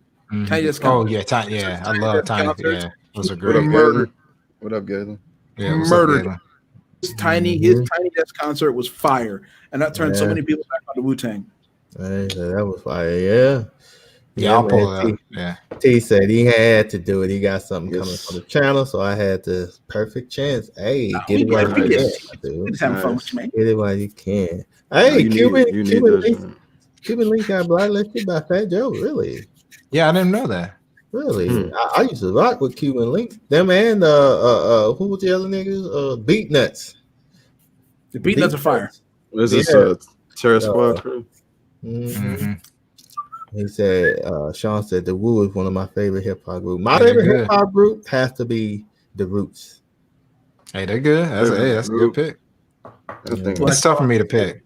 Black Thought is that. Black Thought is, but you know what? When you have a name like that, man, Black Thought, it's Black damn. Yeah. What up, Trent? Trent, what's up, man? Yo, so what's going on? What chilling, up, dude? Yeah, not much, man. We just chilling, kicking it. Mr. Tech, right? Yeah. How was work today? It was very interesting. A lot of broken devices. Any fucked up Mac laptops you had to mess with? They weren't as bad as they normally are. It's just kind of gets annoying when you give a kid a Chromebook and then 3 days later they bring it back and they're like, it's broken, and like, I just gave you one. Right, I just gave you this shit, man. Hey, Ghostface was his favorite. Hey, oh man, bro, Sean, that Supreme Clientele, dog, that shit still stay in my rotation. That Supreme, that Mighty, what was it? Mighty, it's a song on there, Mighty something. Boy, Mighty Healthy or some shit like that. Boy, what do you think is his best album? I need to go back and listen to some old Ghostface. Boy, that album, bro, Supreme Clientele, that shit was hard. Supreme Clientele. I know you was a big Bone fan, huh, Trent? I am. Still I am. You still are? You still are Yeah. big Bone fan? Okay. And I don't get to Cleveland much, but whenever I'm there, I blast Bone. Blast Bone. Okay. Like, since we're talking about rappers, Bone Thugs and Harmony was the first Mighty Healthy. First group of rappers that I could listen to every single song and not skip a single one. Mm-hmm. Like NWA, they had some songs, but it was even some songs that I was like, all right, I'm about to skip past this shit because this shit get annoying. But Bone Thugs and Harmony, every single song. Mm-hmm. And it was different, you know. Oh yeah, it was different. Like I have played the instrumental of like East 99, like without the words, like on Halloween, because it sounds like a horror if you listen to the music. Yeah. So I was like, man, this is gonna be our horror theme this year. Yeah, first of the month. Yeah, that's what it was. I just remember the name of that album. RZA's album. RZA is Bobby Digital. Oh, Bobby Digital. That album was fire, dog. Every song on that goddamn album was fucking fire, especially the one with Razkaz on it. But he killed that shit, dog. Oh my god! I spoke with Razkaz one time in the studio. I didn't even know who he was, and I was just trying to pick up some shit, and I ended up at the studio somehow. I don't know how, but I ended up at the studio, and Razkaz was up in there writing, and I was like, shit, I seen the thing. I was like, shit, what's up, bro? And he's like, you come on in here. And we sat down there and, we blazed out and shit. And yeah, that shit was pretty crazy. Here's how I judge a rapper, right? Okay. If you can take the beat away and I can listen to you rap without cutting it off, you can rap. There's a lot of rappers out there that get saved by the beat. Yeah. But if you turn that beat off and you hear them rap just straight up words and hear how they go and how they have their flow and everything, if you can listen to them, they can rap. There are some rappers that can actually save a beat too, even if like you cut the beat off. Maybe the rap ain't that great. Oh yeah. If you put the rap by itself may not be that great, but it's like a combination, like a good like melting of the two. Like I think I was listening to Joe Budden's podcast and he kind of raised his point to he was talking about that God, what is it that joint by Jim Jones, the Ballin'. Like, so he played just the beat without nobody rapping on it, and he was saying like for him, and I kind of get it too, like the beat itself ain't really fire. And Jim by itself ain't really fire either, but it was just the way he put his style, and just on that beat, he made the song, and the song is cold. Let's say in fighting, styles make fights.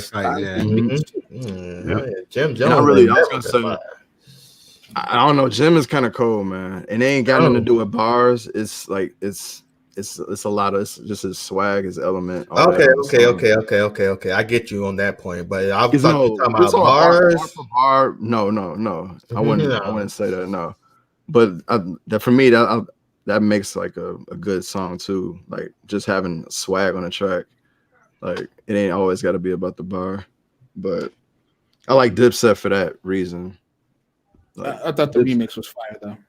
The remix was the better. The remix was called Skating on Ice like Christy Yamaguchi sitting up in the Chevy, blowfish sushi. I was like, wait a minute. Mm-hmm. Wait a minute. That remix was fire. Yeah. Hey, Nas that shit though. Someone had a question for you, Trenton. I think it was Galen. Are those the Q30s? Are those the Q30s? Oh, okay. They look like the Q30s. Yeah, these are the Q30s. El Jefe recommended them to me. Mm-hmm. And, don't you got them, Scoop? I got the 10s. Okay. I hear only the 10s and the 30s anyway.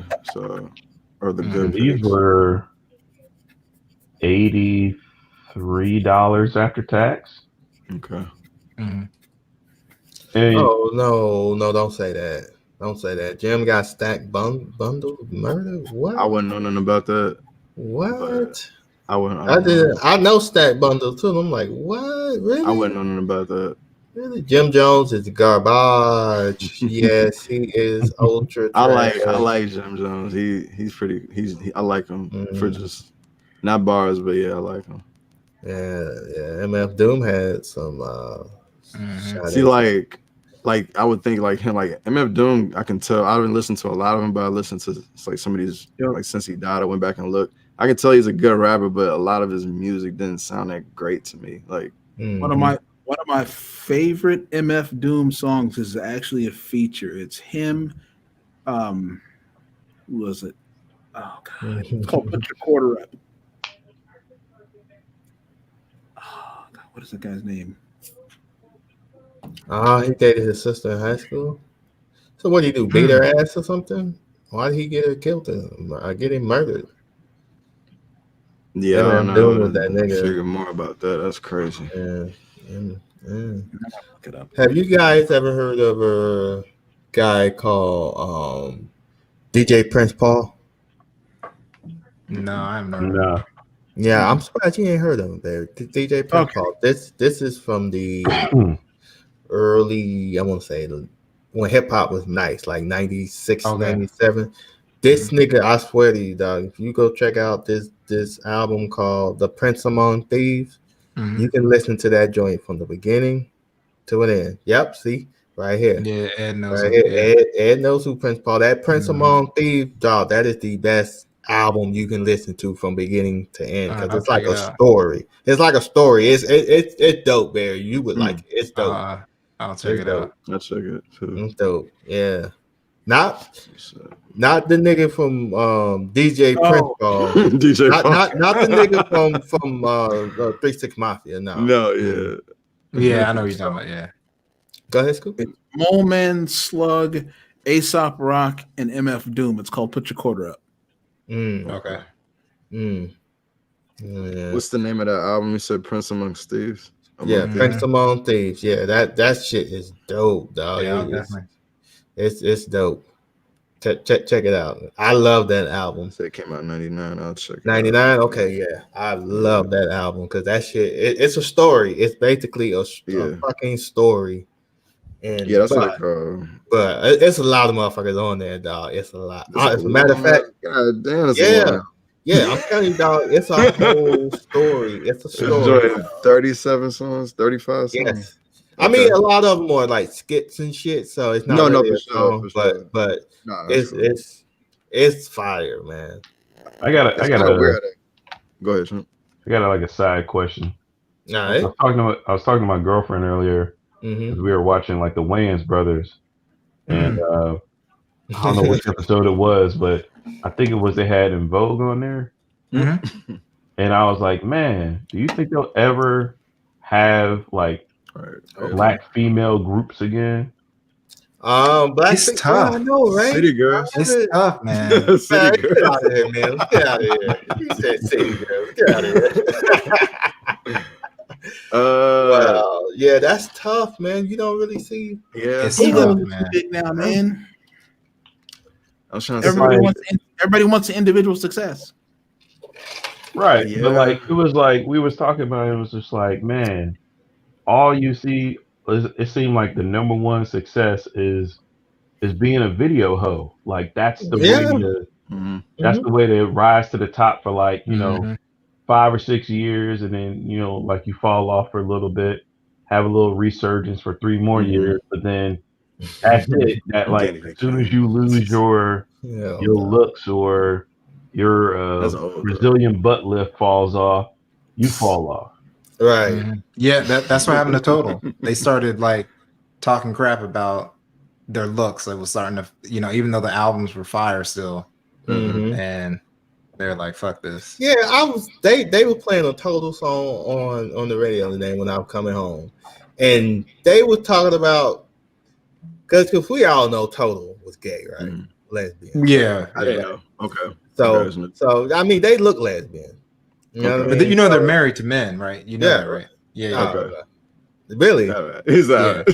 I did not know that. I did not know that. They are. Yeah.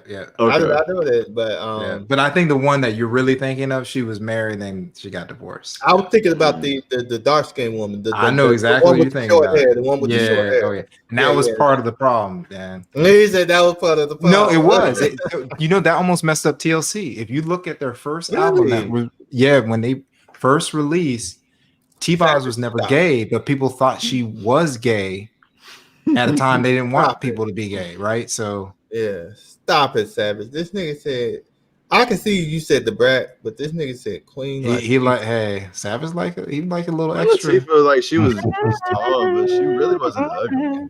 She dressed a certain way. He said, I'm old school, saw EPMD before they blew up. Hey, that's what's up. They from where I'm from. But all I got know to is chill. That song right there was hard. Come on, Drew Brees. Queen Latifah fucking overplayed that role and set it off. Like she was hard. Boy, she was hard. And how she was kissing on those. Hey, Von you talking about suspect lyrics? You could. Her first album, pretty much every song has like, wait a second, you're telling me you're gay.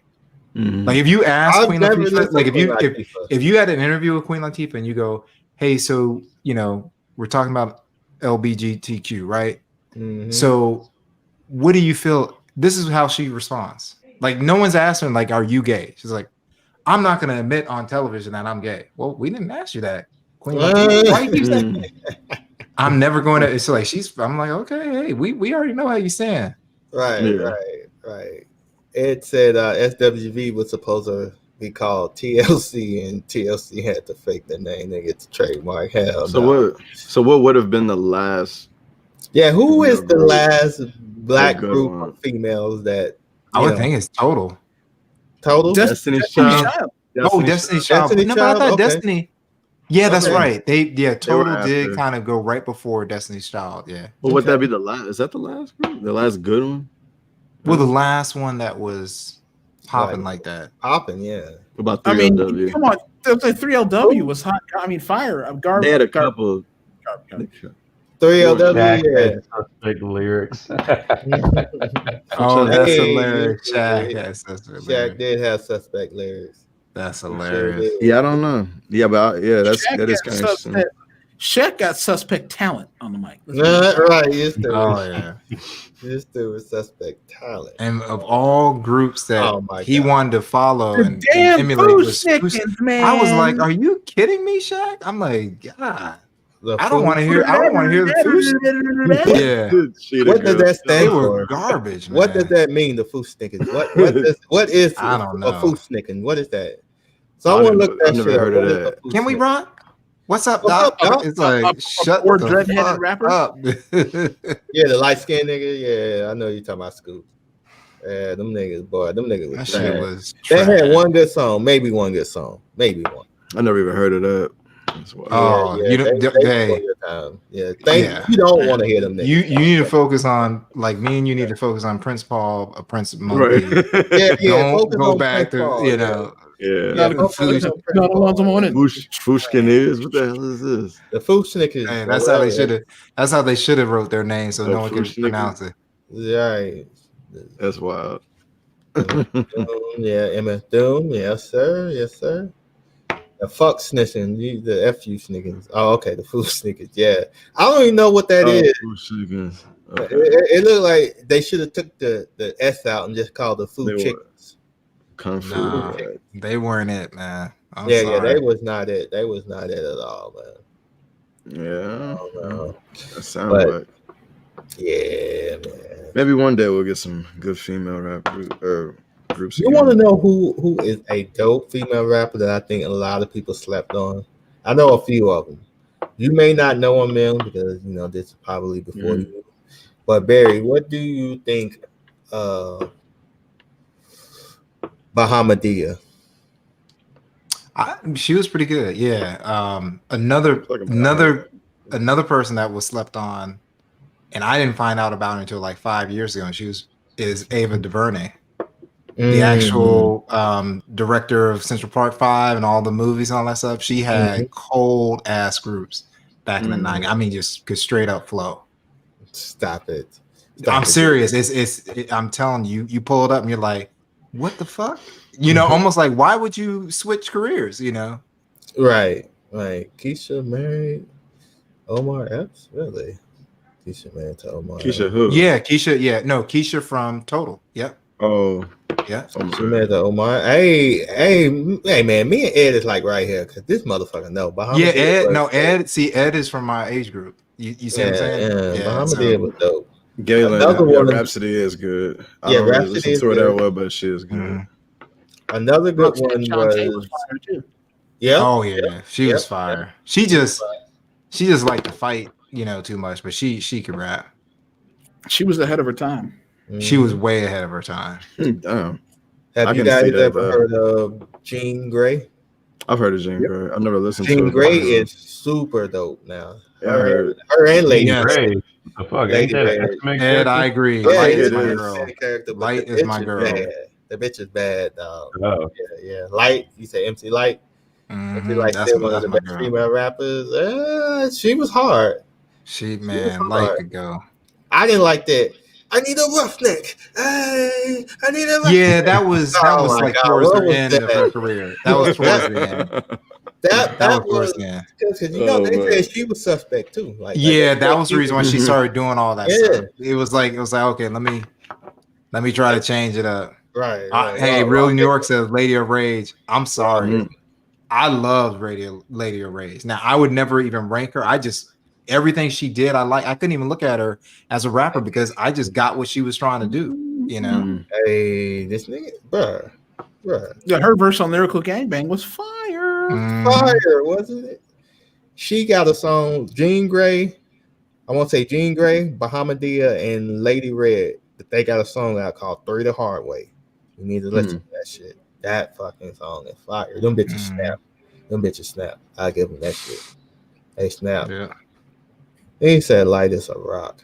Oh gosh, she tore Light as a Rock up, boy. She shut that shit down, boy. Who is No Name? Have y'all ever heard of No Name? Oh yeah, No Name's a young girl. Cool, she's good. Yeah. Okay. She don't got a lot of music out, but she's. I've never heard of. Is she rap or she's a rapper? Yeah. Yeah, she raps. She got like a unique flow. Like a roughneck. I know, right? I need a roughneck. What the fuck was that shit? TFO. Right, Scoop. Hey, what's up, Mike? As far as I know, ain't nobody greater. Hey, Tech building. Appreciate you, my dude. Yeah. Queen Pen was slept on too. She was slept on too. I remember her. She was slept on. Yes. Even New York knows about that shit. 3 the Hard Way is a cold fucking song. We gonna rock this motherfucker like 3 the Hard Way. Boy, they snapped on that bitch. Jean Grey, she murdered that shit. Jean Grey. Ed, you know who wrote Roxanne Shantae's rhymes? Ooh. It might surprise y'all. He was my favorite rapper of the 80s. You couldn't tell me nothing. Big Daddy Kane, baby. Even though I respect Rakim more now as an ultimate lyricist, but Big Daddy Kane was a ghostwriter big time for a lot of people. Yes, I remember Boss. I remember that bitch, Boss. I didn't know that was AMG's sister, but I didn't know that. He's talking about the boss, the girl that was faking. Yeah, I didn't know that was AMG's sister. I didn't know that was AMG's sister either. And you know why she did that, right? No. So no, the reason why she did, she had gone to Harvard, and what she was doing, what she wanted to do, you know, like if you go to Harvard and you have a certain career, she didn't want to wait until like she was 40 to have like a couple of $1 million. She knew she was on that path, so she's like, man, I can go in there, kill rap real quick, make me a couple of mil, and get out. And that's what she did. And she played that role good, man. Everybody was shocked when they're like, this woman was faking the whole time. She was faking that shit, boy. I had that album too. Just flying through to say, hey, I appreciate you, my dude. Packing to head out tomorrow. Hey, man, you go ahead and get your thing, bro.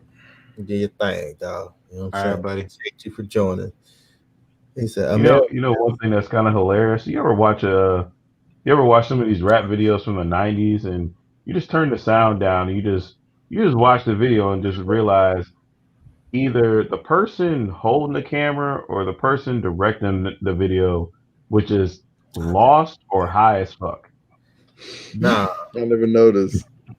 Like it'd be some videos where they just be zooming in and out, and you just be like, "Why? What does this have to do with the videotape sitting on the shelf?"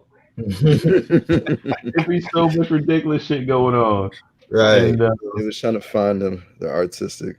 The only person I would slide on that was Busta, because you knew you were about to get something ridiculous with Busta. Busta's videos is always kind of like, like in that Fish Islands.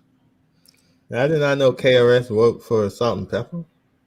And KRS, that's my favorite rapper right there. KRS, boy, he was cold. Everybody clowns Young MC, but that man made a lot of money writing. Writing, yeah, he wrote too.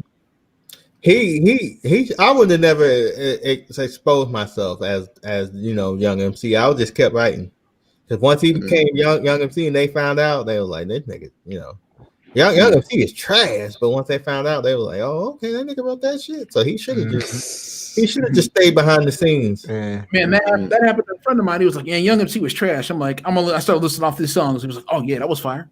Oh yeah, Tone Lopez got that was dope. That was dope. I said, yeah, he wrote all that. He was like, what? Like, yeah. Yo, you see Raymond Williams? What is that? What Raymond? I just only watch videos.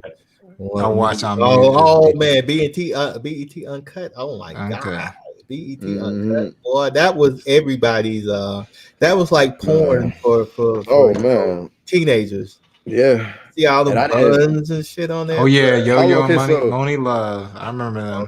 How long was BET Uncut out for y'all? Because I know that shit was out for a while. It was for a while, yeah. Years. I don't know when it came. Like I just remember seeing it. For me growing up, I don't know when it came out originally. Man, that shit was years. I remember seeing "How Do You Want It" on BET. Oh man! Oh, How Do You Want It? Yes, that was before I had cable. I didn't know nothing about it. How Did You Want It, boy? That was because my era was.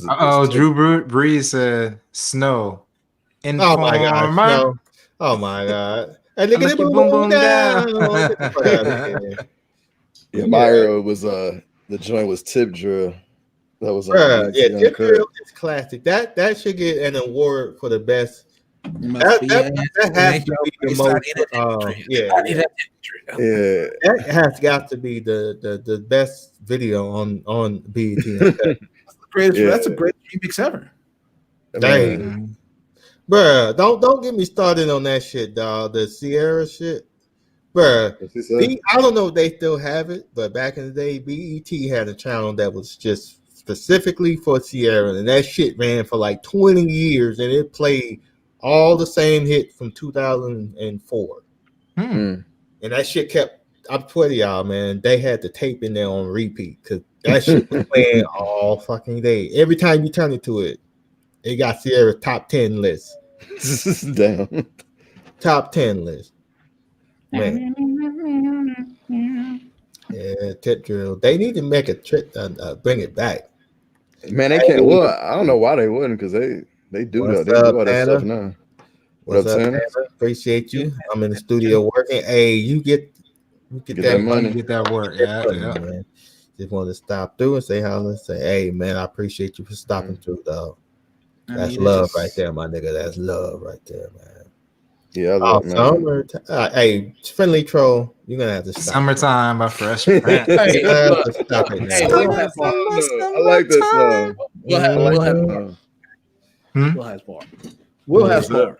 Yeah, he has bars. I just didn't like his style, but he does have bars, man. And you know what's so funny? I like him better now than I did when he was younger. Yeah, makes sense. Yeah. I mean, when he was younger, listen to him. A lot of stuff he was in this little kind of playful, kid type of, rapping, Listen to that man's verse on the Will remix from Joyner Lucas. Oh, it was fire. It was fire. Yep. And even what he did on Jaden's song, I like Jaden too. Oh, Jaden. He's pretty cool. You know what? I have to. This is the thing. Let me tell you. No. I'm gonna tell you right now. I'm telling you. Okay. So Willow and Jaden, like if you hear some of Willow's stuff, like her songs, like with SZA back when she was like 15, it sounds like almost like a Sade hit. Man, I'm telling you, if you got to check out Willow and also Jaden, you listen to some of his stuff. I respect Will, but he don't got nothing on his kids, man. I'm sorry. No, he might be can act and all that stuff, but man, I don't know what he did when he produced those kids. I saw Jaden in concert. He dating Jaden is dating that what's the name, dude? What's the dude name? I don't know. Tell us his name, LaShawn. What's the dude's name? What's the dude's name?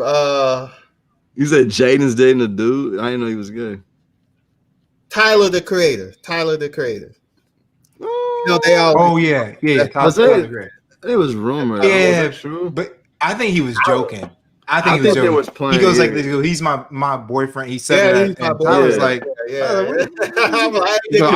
I ain't with Jaden. I'm not really sure. Here's the thing. We really not even sure if Tyler's gay. He just be playing like that. Tyler jokes around a lot about it to make people uncomfortable. Look at the entire freestyle he dropped on Flex's show. Because you talk about suspect. Oh yeah. That nigga in a dress, dog. No, there was no suspicion after he raps. Like it's all right. Look, it's laid out there. Look, I ain't seen Jaden in a minute. Okay, I went to Google and I typed in Jaden into Google, right? So let's see if I can pull it up here. This is the first goddamn image that came up. If it'll show it. All right, we got it. Did you share it? Oh, you're putting it on your avatar. Oh, yeah. Like, come on. He's I think he was a little younger on this picture still. Yeah. But, he was a young kid. No, he ain't changed much though. But I seen Jaden in concert. He can perform too. He was opening for Cole. That dude is man. He's talented. I'm saying his Will. I don't know what he did, man. Those kids got talent, man. Yeah, I mean, shoot, Will has talent. He's got talent, but it was just like he was just like, this is my final form over here. You know what I'm saying? It's like no, if they can manifest if they can manifest it, that's the tough thing. You can have because it's like they may not. I can see them being just the type that would only do this for a phase and then get into some other stuff. Oh yeah, and they come across like that. They come across like that. They may not ever rap again or sing again. Yeah. I mean, like, I don't know. I guess I feel some type of way if your parents are already successful. I feel like it's a teachable thing. Like to me, talent, the purest form of talent comes from like it just comes to you naturally. There's that talent, and then there's developed talent. I get what you're saying. The only reason why I'm kind of going the other way with them is because Will's talent isn't even in the areas that they're talented. Like Will is just he's an amazing actor. And he can just do a lot of other stuff. But like Jaden is like he got bars, like different level bars than like what Will got. and at a younger age. So like, it's just that's the type of his talent was. I don't know if you can really. I don't know if Will could even like maybe just being around those like being around that crowd of people, maybe. But like, I get what you're saying. But like, it doesn't always, man. It don't always end up that way. There's a lot of like rappers' kids that are just garbage and will always be garbage. Yeah, man. Yeah, it's different, man. Like Coolio, like his son, trash. Remember that show that he had? That show he had on VH1. I didn't even know he had no kid either. Yeah, and his son even called him trash. Like on the show, he's like, "Dad, you're trash." I was like, "I was a backhand his ass." Like, what? Oh, you can't do that no more. Right, you can't do that no more. Your ass to be on TikTok for the next 24 hours. But he said, "Dad, you're trash." That would have hurt my heart. Oh yeah, right. Hang it up, Dad. He said you only got that one hit, and that was that damn Gangsta's Paradise shit. I was like, oh man, you got a point, dog. Quit not knowing your daddy. That was see, his don't even matter though, because like Joe Budden only got one hit, but Joe can rap. Oh yeah, the problem. Joe got bars. The problem is this is the problem with Joe Budden. Joe. That song was a novelty beat. All right, so they heard it one time. They're like, "This is it." Instead of listening to it again, put it down and put it out, and everybody's like, "Dude!" After the first time you heard it, you're like, "Dun, dun, dun, dun, dun." It's like, dude, shut the fuck up. I feel bad for Joe Biden because that killed his career. In a sense, yeah. But I think, I think his niche is like the backpack rappers. Like, I think a lot of people really like just listen to lyrics. They know how good he is or whatever. Like, because I like his like last two projects, and he has really good mixtapes. But yeah, he definitely the mainstream. He should have. Yeah, he should. He was kind of like, I don't know. In a second, he kind of like, in a sense, was like Cole, because like Cole's album sounded like so commercial. His first joint, and then it seems like as his career has gone on, he's become more like it's like his career's gone backwards, which is good though. Like I like rapper Cole rather than the commercial mainstream searching for his stuff. I don't like that. I never was a fan of Joe Budden, man. Like it was something. I wasn't either for a minute, but like later on, like, and then now I like him a lot as like a personality. Like he's funny too. You like listen to his podcast. He's pretty funny. I remember Domino? I met that fool in Seattle. He was up there. I remember Domino. They were hyping him up big time. Let me take that dude. He is not that good. That's it. He had a hype train, and he had one song that it was like, okay, this is cool, but I don't want to hear a whole album of the shit. And people were like, he had Richard Roundtree, like he had Shaft. Everybody was like, yeah, I'm into Dom. I'm like, it's like, dude, this shit ain't popping the way y'all think it's gonna pop, you know? No, nobody wanted a whole album of Ghetto Jam. Are you kidding me? Right. Let's go. Yeah.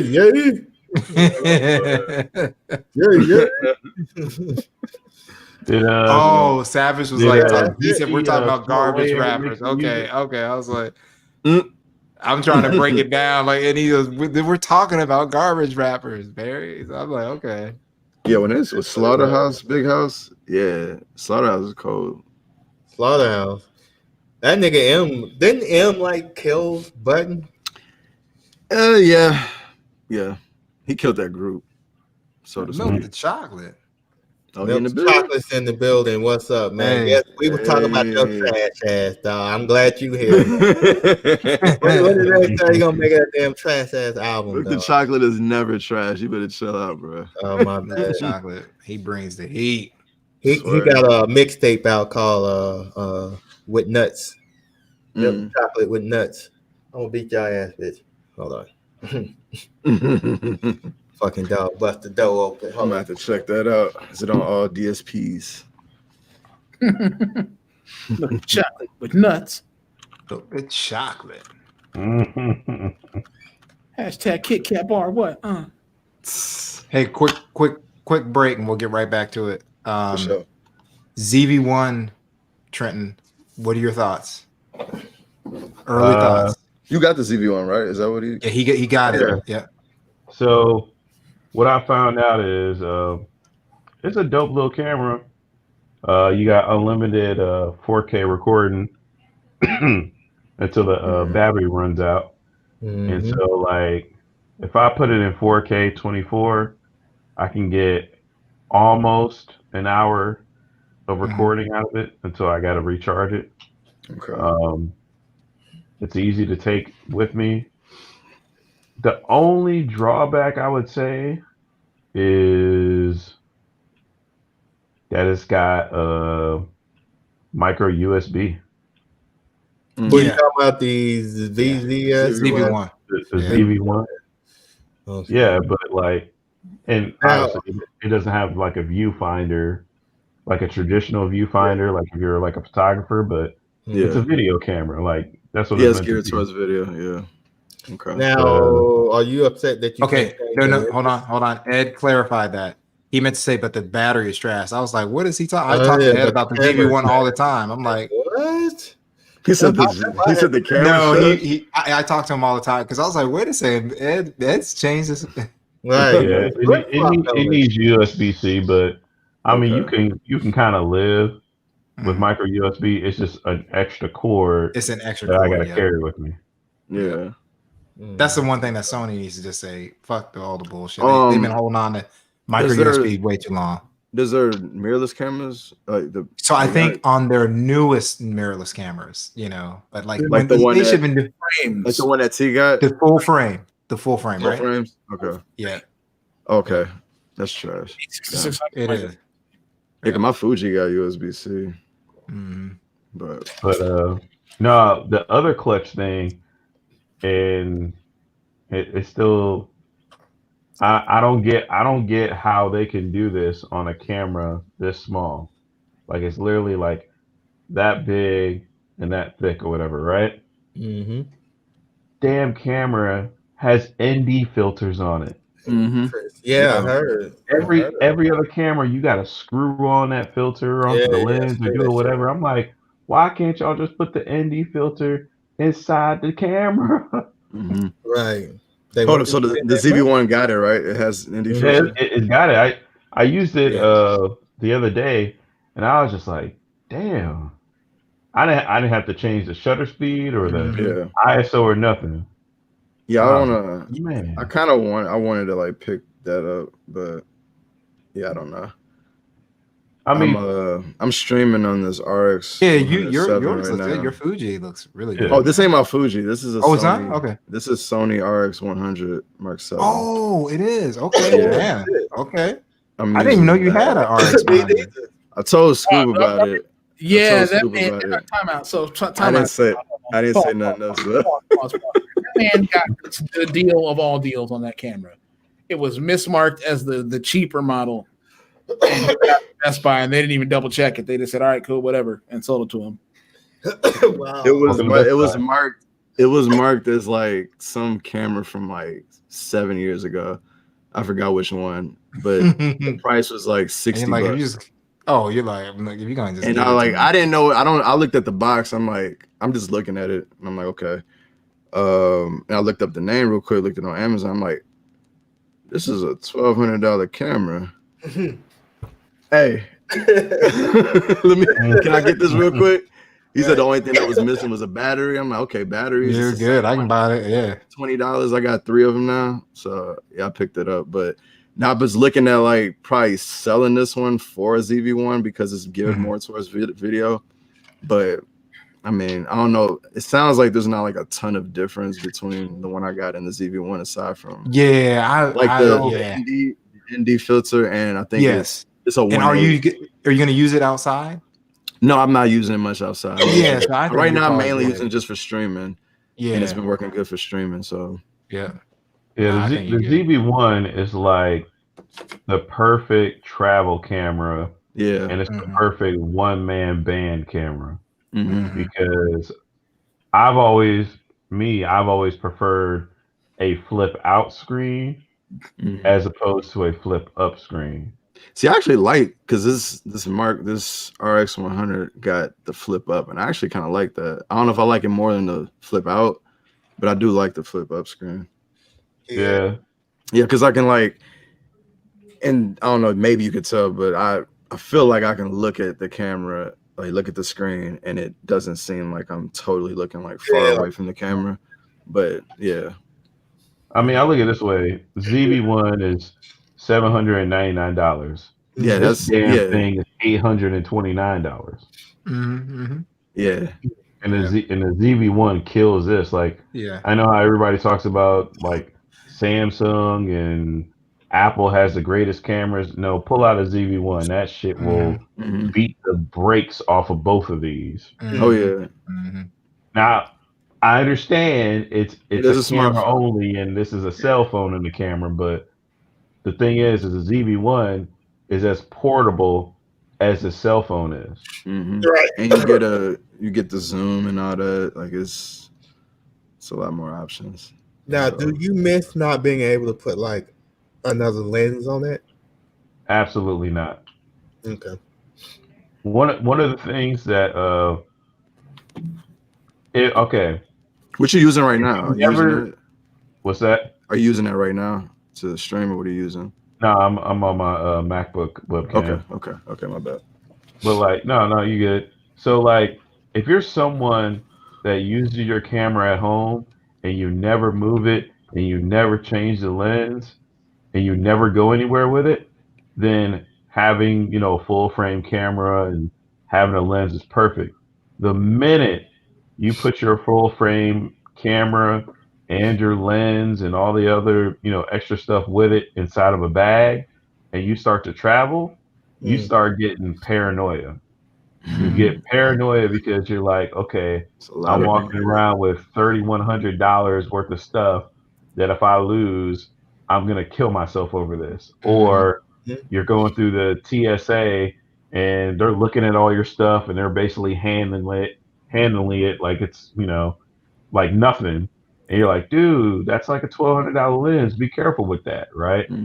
Whereas with the ZV1, the lens retracts. It's got everything built in. You don't have to worry about swapping lenses, because that's one thing I would run into, because I had some prime lenses. It was like, okay, I'm gonna start off with the 24, then I'm gonna switch to the 50 millimeter, and then it's always worrying about, am I getting dust inside my camera doing that? So having that lens come in and out and not have to worry about it, and the way it just packs itself away is awesome. Yeah, that's why I like this. I do like this portable camera for that. I like it for the price too, man. And that was cheaper. So I was like, I still might think about doing that one just because of he got it for he got 600 used for the TV1. Okay, he got his for $60. Yeah. How much? $60. Wait the fucking minute. It was when you walked away. Where were you at? Oh, you wasn't here. Okay, but I walked away for a second. I didn't. Okay, I'm streaming right now on an RX 100 Mark 7. Which is basically it came out like a year ago or something like that, and then the ZV1 came out. But this is still going like on Amazon, I guess, for like $1,100 something bucks now. And that's why I was at Best Buy and picked it up and seen it. I was like, they marked it as like some old Sony camera, some cyber shot or something like that, for $60. And they didn't say nothing. $60. It was only missing it. I think it was because the store I was at, they're doing like all these random like remodels. They're like shrinking all the Best Buy stores. So like everything that they had like on display is like open box. It's also, it had never been touched. Like the only thing that was missing was the battery. Like it was nothing. Like I turned it on and it hadn't been set up yet. So like it was a brand new camera for $60. Like I said, $60. Yeah. I'm like, I don't know nothing about this camera. It's at Best Buy. Best Buy. Best Buy. Yeah. I'm going to Best Buy tomorrow and looking for No, I was like, yo, just go. If your stores are remodeling, they probably got, because I got my TV back here also in the open box. It wasn't as good a deal, but I think it was like $200 off. It's normally like I think $1,000 TV, and they said it was just on the wall, and it only had been up for like a couple months, I think, before that. So I'm like, yeah, let me cop that. $60. Yeah, man. I was like, yo, that's profit right there. Regardless if I don't want this, I'm getting rid of this joint and at least maybe I can get 500. It's funny because I looked at, even though I don't really need one, I looked at just a refurbished M50 deal. It was like $459. I'm like, man, that's a pretty good price. Yeah, that ain't no $60. No, I'm like, that's why I'm like, yo, I didn't know nothing about it. I just let me get that, whatever it is, let me get it. I had to make sure it was the right camera in the box, and it was. So I got my M50 on the stupid crazy offer up deal. So yeah, you got a good deal on that too. But I got the kit lens. No, I think you said that was an amazing deal. Yeah, 350. I got the kit lens, the Canon adapter, and the body for $350. No, I didn't. Damn. Yeah. I think I paid like $550, about $530 for my just the lens and the starter kit or the whatever the lens is that comes with it. 15 to 45, yeah. Yeah, 15 to 45. $530. Don't sleep on it. Okay. Don't sleep on it. I use that shit when I want to use Zoom, the 15 to 45. Oh. I use that when I want to use Zoom. But other than that, it's the 16 mil all the way. I need a zoom lens for my Fuji. Yeah. I'm waiting until these to Sigma joints are supposed to make Sigma lenses for. And then Barry and who was that? Barry and somebody else. They got the 18 to what was it? Barry the 18 to. I don't have it. It's LB. LB. So I got the 56. I'm on the 16, and I got the 30. Yeah, the 18. So I want to set it up so I can start using the 30. Yeah, he made me want to go buy that motherfucker. Oh yeah, man. I had the 18 to 35 before. It's a good lens. There's a lot of good stuff about it, but like I said, if you travel, if you move, it wouldn't be travel. I would set it heavy. I would set it. Yeah, I would set it heavy lens. Yeah, it's an absolute tank. How about you pay for it, Trent? Oh man, this was back in 2016, 17. I bought it when it was $6.99 at the time. I kept it for about 6 months, but then like I was having issues where the autofocus, because I had a shotgun microphone, the microphone would pick up the autofocus because it had these little clicks. And I just hear it click inside my video, and I'm just like, all right, well, I put it in manual, and then I got tired of, 1.8 is so shallow that if you just tilt back just a little bit, you're out of focus. And then I was just like, you know what? I don't need all this just to make a video. Like, I'm not gonna lie, I was fucking chasing what's his name? I was chasing MKBHD and like a lot of people, like everybody, like Team Crispy squad and stuff, and I'm like, Team Crispy. And you saw your first video out the gate with a ZV-1. And that was changing your whole thing. It looked good. That's changing your whole setup, so. So I found out this dude shooting with that red joint, man. I ain't never catching up to that. Whatever happened to Team Crispy? Let me chill on this dude. Whatever happened to them niggas, Team Crispy? I don't know. Like for a minute they were in the group. Everybody caught up. You're right. After a while, it was just yeah. They all started doing their own stuff. I don't know nothing about that. Who was Team Crispy? Team Crispy was MKBHD, your average consumer, Austin Evans, the Click. Jonathan Morrison. Yeah, Jonathan Morrison. It was okay. Click. All the camera. I want to say Lou from Unbox Therapy was in the shit too. I want to say. Really? They was rocking with him like that? They did like a whole thing. I don't know if it was like, it wasn't CES. They had rented out some theater and they had all got together. And I guess it was like people like, other YouTubers and regular people there.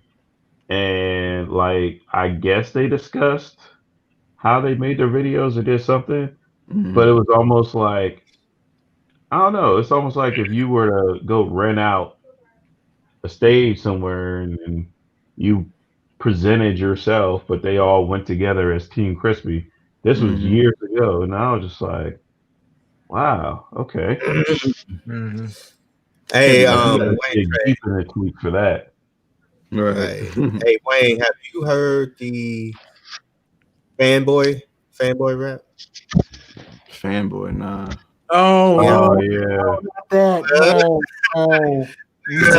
No, no. Can you play it, or is it copyrighted? After stream, it's copyrighted. I'm pretty sure you Oh, No, it's okay. not copyrighted. I don't want to, you know what I'm saying? We're playing the after party. Look, it's cool. Trent know about that bullshit. Who is this? This is I'm not gonna. I'll wait till later. We gonna play it. We gonna play it after this. Yeah, okay, we'll play that. I'll wait. You gonna shake your head. You gonna be like, bruh, what the? What the fuck? Like these niggas serious, dog. These niggas is straight serious, bro. It's serious. Oh yeah. Right now. You guys see how I got? You guys see how I got Marquez earlier? Yep, I seen that. I seen it. I missed it. You had to show you that dude. That dude's probably pissed off at me. Oh yeah, hopefully not. It was funny. It's all funny games, nigga. It's all funny. Nah, I'm talking about going way back when I made that video. Oh, we got some history. I don't know about the history. So, all right, look, this is old Tech Rant days. This is back when I used to talk about other YouTubers. I used to cuss on video, a gratuitous amount of cussing, and because like I used to watch these tech videos. And you know how you watch a tech video and you kind of say to yourself, man, that's a bunch of bullshit. Like, what the hell? Yeah. And then you would kind of say to yourself, like, man, I really wish somebody would say something about it. But like, no other tech YouTuber wanted to talk about another tech YouTuber. So I talked about MKBHD because I felt at the time that he had unfairly criticized the LG G8. Because I think I remember this. Everybody was giving lip service to Samsung. Everybody was giving lip service to Apple. Everybody was giving lip service to OnePlus. And here LG was, and LG had actually made a decent phone, but it was like I don't know if it was like shit on LG year or whatnot. And it was like oh yeah, I didn't agree with the video. Yes. What was that? They were talking about they were like, it's so gimmicky, that little hand. What was the name of his the name of his video? Was the Master of None or something like that? Like when he was kind of clowning the LG. Yeah, it was like the jack of all trades, but master of none. Yeah. And I remember I was just like, what? That is very gimmicky, but my thing was I wasn't even a fan of LG. And when I say that, I didn't hate them. I just really wasn't, like hip to LG. But then I started looking at what other people like. It was like the smaller creators were talking about LG and like, hey, this is this wonderful phone. But the larger creators were just like avoiding LG. Like it was something wrong with LG that we didn't know about. But when you start watching the content, you start putting two and two together. You're like, wait, nah, you trashing this phone. And so like I actually ended up making a video. It was like tech YouTubers debunked or whatever. And it was like a side by side where they say this video. something in the video and then I respond to it and I have my own opinion and whatnot. But like I ended up I unlisted the video like way back when because I didn't want to be known as just the dude who got views off of talking shit about tech YouTubers or whatever. But I feel like that reminded me of somebody else that used to do that shit. Oh yeah, I think we're thinking about the same person, but I'm not sure. Yeah. I just kind of felt like after I made that video, he never ever responded to me ever again. Oh wow! Like I mean, he responded. Have you had conversations with him before? Well, like I would like say stuff like sometimes on Twitter he will respond, or respond to a comment, and then it was like after I made that video, he had posted his comment. I was like, hey, you're cool, we're cool, whatever, and that dude has not responded to any of my stuff ever since then. That just said, fuck Trent. Trent, you think it's funny, huh? And then I thought about the night when I fucking did that meme. I'm pretty sure he looked down and was like, this motherfucker. This motherfucker. Back again. I don't care. Back again. Something that has been gotten by Trent. I laugh my ass off. Yeah. But I mean, like, all right, this is me admitting this shit to the world or whatever, right? So y'all can flame me for this shit. I don't give a fuck. At one point in my life, earlier on in my YouTube career, I kind of wanted to go meet like the top tech YouTubers and stuff. But it was just like after a while of like kind of figuring out like the politics behind trying to collaborate with certain people or even trying to get into somebody's circle, I was just like, you know what? I'm cool on that. Like, I'll do my own thing. Ain't nothing wrong with that. I think shout out to Tanner. So lit real quick. Appreciate the super chat, my dude. Appreciate you. You legendary and never secondary, my nigga. I 2 years ago, I was that dude. I seen. It was like I think I was like I felt that way too. Like I wanted to meet some of them. Like when I first started like my YouTube channel, and then I went to one of these OnePlus events and KBHD and Minus Tech Tips, and I think Justine was there, and like I seen them, like just seeing them in like regular life, just seeing like how they was moving. It was cool, but like what turned me off is like the reaction from other people. Like dudes was like losing their mind, like, Linus, can you sign my GPU? And like it just looked so wild to me. I was what like, the fuck? I'm like, and I'm not opposed to like people being fans. Like if I ever met like some of my favorite rappers or some of my favorite ball players, I might lose it too. Like I get it. And even like you can say the same thing for YouTubers or whatever. If I meet like some cool YouTuber that I've been watching, like if I met Flossie or something, I might be kind of like, oh shit, was like I might lose it. But it was just like when I see like their reaction to like the people that like them, like it didn't seem like they were really appreciative of it.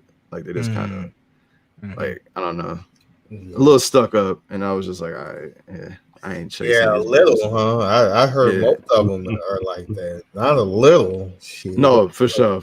I'm being generous and nice. Another shout out to my man Sep Dog. Appreciate the chat. Sep Dog. Yes, Savage. Sign my GPU. It was doing it too.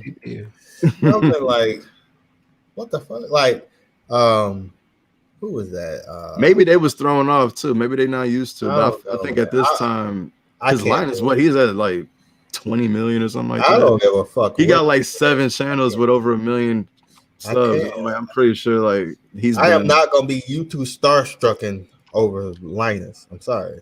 Yeah. So and I guess Trenton Savage said he has a small channel, but if he meets you in person, would you sign his paper play button? Oh my god. See, that's the thing. Like, all right, I don't know how to explain this correctly, but it's like when you're a small YouTuber, it seems like it's way more fun. And then it's like you start to see how people become big YouTubers, and it becomes more of a business. It becomes more of a brand. It becomes more about your image, what you can't do, what you can't say, where you can go, you can't. And I'm like, I don't feel like I want that. Like if my channel would ever blow up or do like, I don't want the superstardom of a Mr. Beast. I don't want the superstardom of, you can't go to a damn store. Like you got to have people go buy stuff for you. But I was like, because like just like with any level of fame or notoriety, do you think you could ever like just be that dude and be who you've been and still have like just respect. Like I don't know, I feel like a lot of the dudes do it and they kind of put themselves in that situation where they feel like they superstars when you could just be a regular person. So like I don't feel like Flossie moves around like that, and he's huge. Like he's not like MKBHD huge, but he's huge to a lot of people. And like I don't see him moving around like that. Here's the thing with that. Now, Flossie is authentic, and he found a lane that was just underserved, right? Like, is people out there that's been watching tech reviews and they just don't relate with the tech reviews. Whereas when they watch his content, they relate to that. They, like the way he presents stuff, and they cool with that. The problem that I see, and this is speaking very candidly, is with the brands. It's not necessarily the YouTuber, it's the brand, because whatever a brand is willing to allow you to do or allow you to say, most of the time will determine your content. So if you're going into the tech space, and let's say you don't have a lot of money to really be spending on stuff, and you really try to get products sent to you, you're going to try and present yourself to make yourself more favorable to brands. What does that mean? Well, automatically that means you can't be like, motherfucker this and motherfucker that. For sure. In your videos, because the brand doesn't want to be associated with that. So a lot of people will I don't know if I'll say switch up per se. No, for but like sure. I know, make themselves more brand friendly. And a lot of times when you have these very PC vanilla brands, you can't talk about politics, you can't talk about barbershop stuff, you can't even make fun of a dude's shoes in a video, even though it's a lighthearted joke to us. They, hey, that's cyberbullying or whatever. That sounds like that comes off as unauthentic to a lot of people's audiences. No, we need some real brands. And like I was wondering how, like, because people put like D brand as like one of those brands that kind of pushes the envelope a little bit with some of that stuff. Like I don't know how PC they are. I don't know if you can still be who you are and get a sponsorship from them.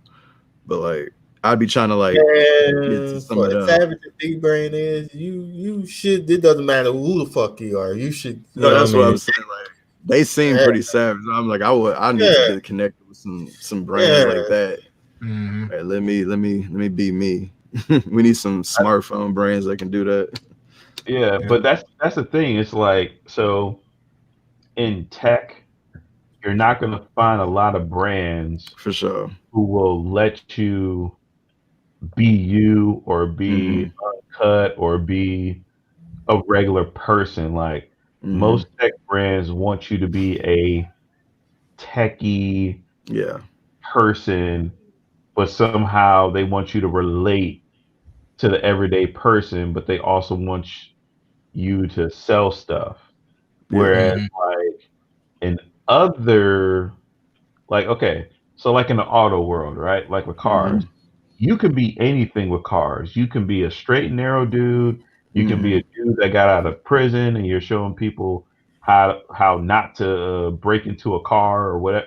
Like it's so much stuff you can do in other niches, and you have brands that don't care. You'll have brands that are like, look, I don't give a shit what you say in a video. As long as you sell the product, I will give you the product. We don't care. We don't care about the brand image. We don't care about being PC. All we care about is selling our product, and our product might be like, fuck the government or whatever, right? Like it might be something like that, and it'd be something that people would buy, so they don't care about the image. For sure. Like I said, with tech, it's way more about the image and how you present. Definitely, that means a lot. Then my image and my likeness to myself means a lot. So. Because like because you'll see it sometimes. Like I used to make videos where I was cussing in the videos, but a lot of people will watch it and they'd be like, the regular commenter, the regular person be like, thank you for saying that. We're totally with you. We understand everything you're saying. But the brand side of it was like, look, we can't do this. Like, this isn't our customer base or whatnot. Yeah. And so then it's hard to tell your audience, well, hey, I can keep making these videos, but essentially I'll just be making them for free and yelling into a camera. And while you may be entertained, you know, I can only do this for so long. Like, you know, I can't go buy an $800 phone and you know, rip this thing to shreds about the good and the bad and eventually not get anywhere with it. When you got other people that are like, oh my God, this thing's so wonderful. And Samsung's like, hey, we'll send you another one. Hey, we'll send you another one. Nah, I'm trying to break that joint down. Hey, I feel that. Your son's in the building, Tech Man. Get up out of here, boy. Go to bed. Right. TJ already asleep, man. That's why I'm on it. Scepter said personality plays a big factor as well. Look at how many subs Pocket now has, and our Android Authority. Yeah, Low wants Michael Fisher and Joshua left. Yeah, I didn't think they were gonna, you know, be as you know, as good as they were when Michael Fisher left. Like, yeah, I didn't think he was gonna be that good. Like, I'm really not a fan of Joshua Vergara. I don't really, you know, watch cool. him like that. I heard he's cool, but oh my God, stop it. Stop it. Stop it. Get out of here, Rick. He's back. No. You're not welcome here, Rick. Wow. Get your ass out of here, dog. Don't beat me up, please. Hey, let's jump him. We're gonna jump your ass, Rick. We're gonna get curves though. I just want tech to get to a point to where it's okay to say this phone is some bullshit. And I literally say that in the video and not have people freak the fuck out. Because all we need a 10 million sub tech YouTuber to do it. Yeah. We need somebody on MKBHD level to do it. Stop the middle of the video and go, these some bullshit. Yes. Right. Like, this is a bullshit. Ain't nothing wrong with it, man. Like, just keeping it real. Like, like in regular life, we calling stuff BS. Like, we watch sports all day, same thing. Like, this dude trash. Like, get him off the field. I know. Same thing. And you're not allowed. Yeah. If I make a video right now talking about how the S21 is some bullshit, right? I will get flamed for cursing and all this stuff and all this other BS about tech that don't even matter.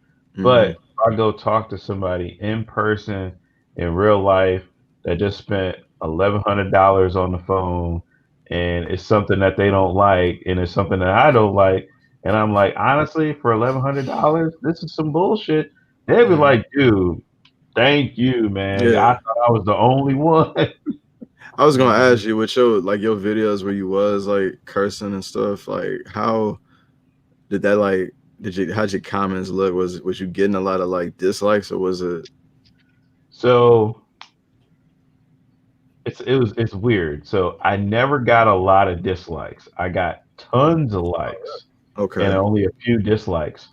But the comments, it was like walking a fine. It was almost like trying to choose between being Republican or Democrat. You had one half of the audience that absolutely loved it, and they wanted more of it. They're like, dude, you don't cuss enough. Like, dude, keep the cussing. That would have been me. That'd be me. Yeah. Right. And then you had the other half that was like, you know, we love your authenticity, but I watch this around my children. You know, there's too much cussing. I don't feel like this is productive. And that side I understood. I understood because my mom came across one of my videos and she called me up and she was like, okay, you're a grown man, but were you really angry or were you just doing it to get people riled up? I was like, no, I was really angry. She's like, okay, I don't approve of it, but you're a grown man, but you still got that like, come on now. Yeah, I gotta do what mama so say. like, I get that. So that's where it was just, I was splitting my audience, and it was like once I stopped cursing, the people that watched me before still watched me. It wasn't like they were like, People "Oh left. man, you don't curse no more." Man. Fuck you. Like, We no, came in for the cuss words. We're out. Like they still stuck around because it's like they kind of got it. Yeah, the real ones, yeah, they're gonna understand. They're gonna understand. Yeah, they're gonna understand. Like, look, bro, I'm trying to get monetized, nigga. I can't be doing that shit. You know? Yeah. I mean, like, I don't know. I be wanting to like I want to just be a little natural, but oh my god, it's like I don't know. Yeah, I don't do no scripts. So. The only way you can really be natural in a tech space is you would have to do one of two things. You would just have to just say, I'm not gonna get nothing from those sponsors like other people get them from like people or whatever. I don't know if Team Pixel cares if you cuss or not. I know Apple, you better not ever say a curse word.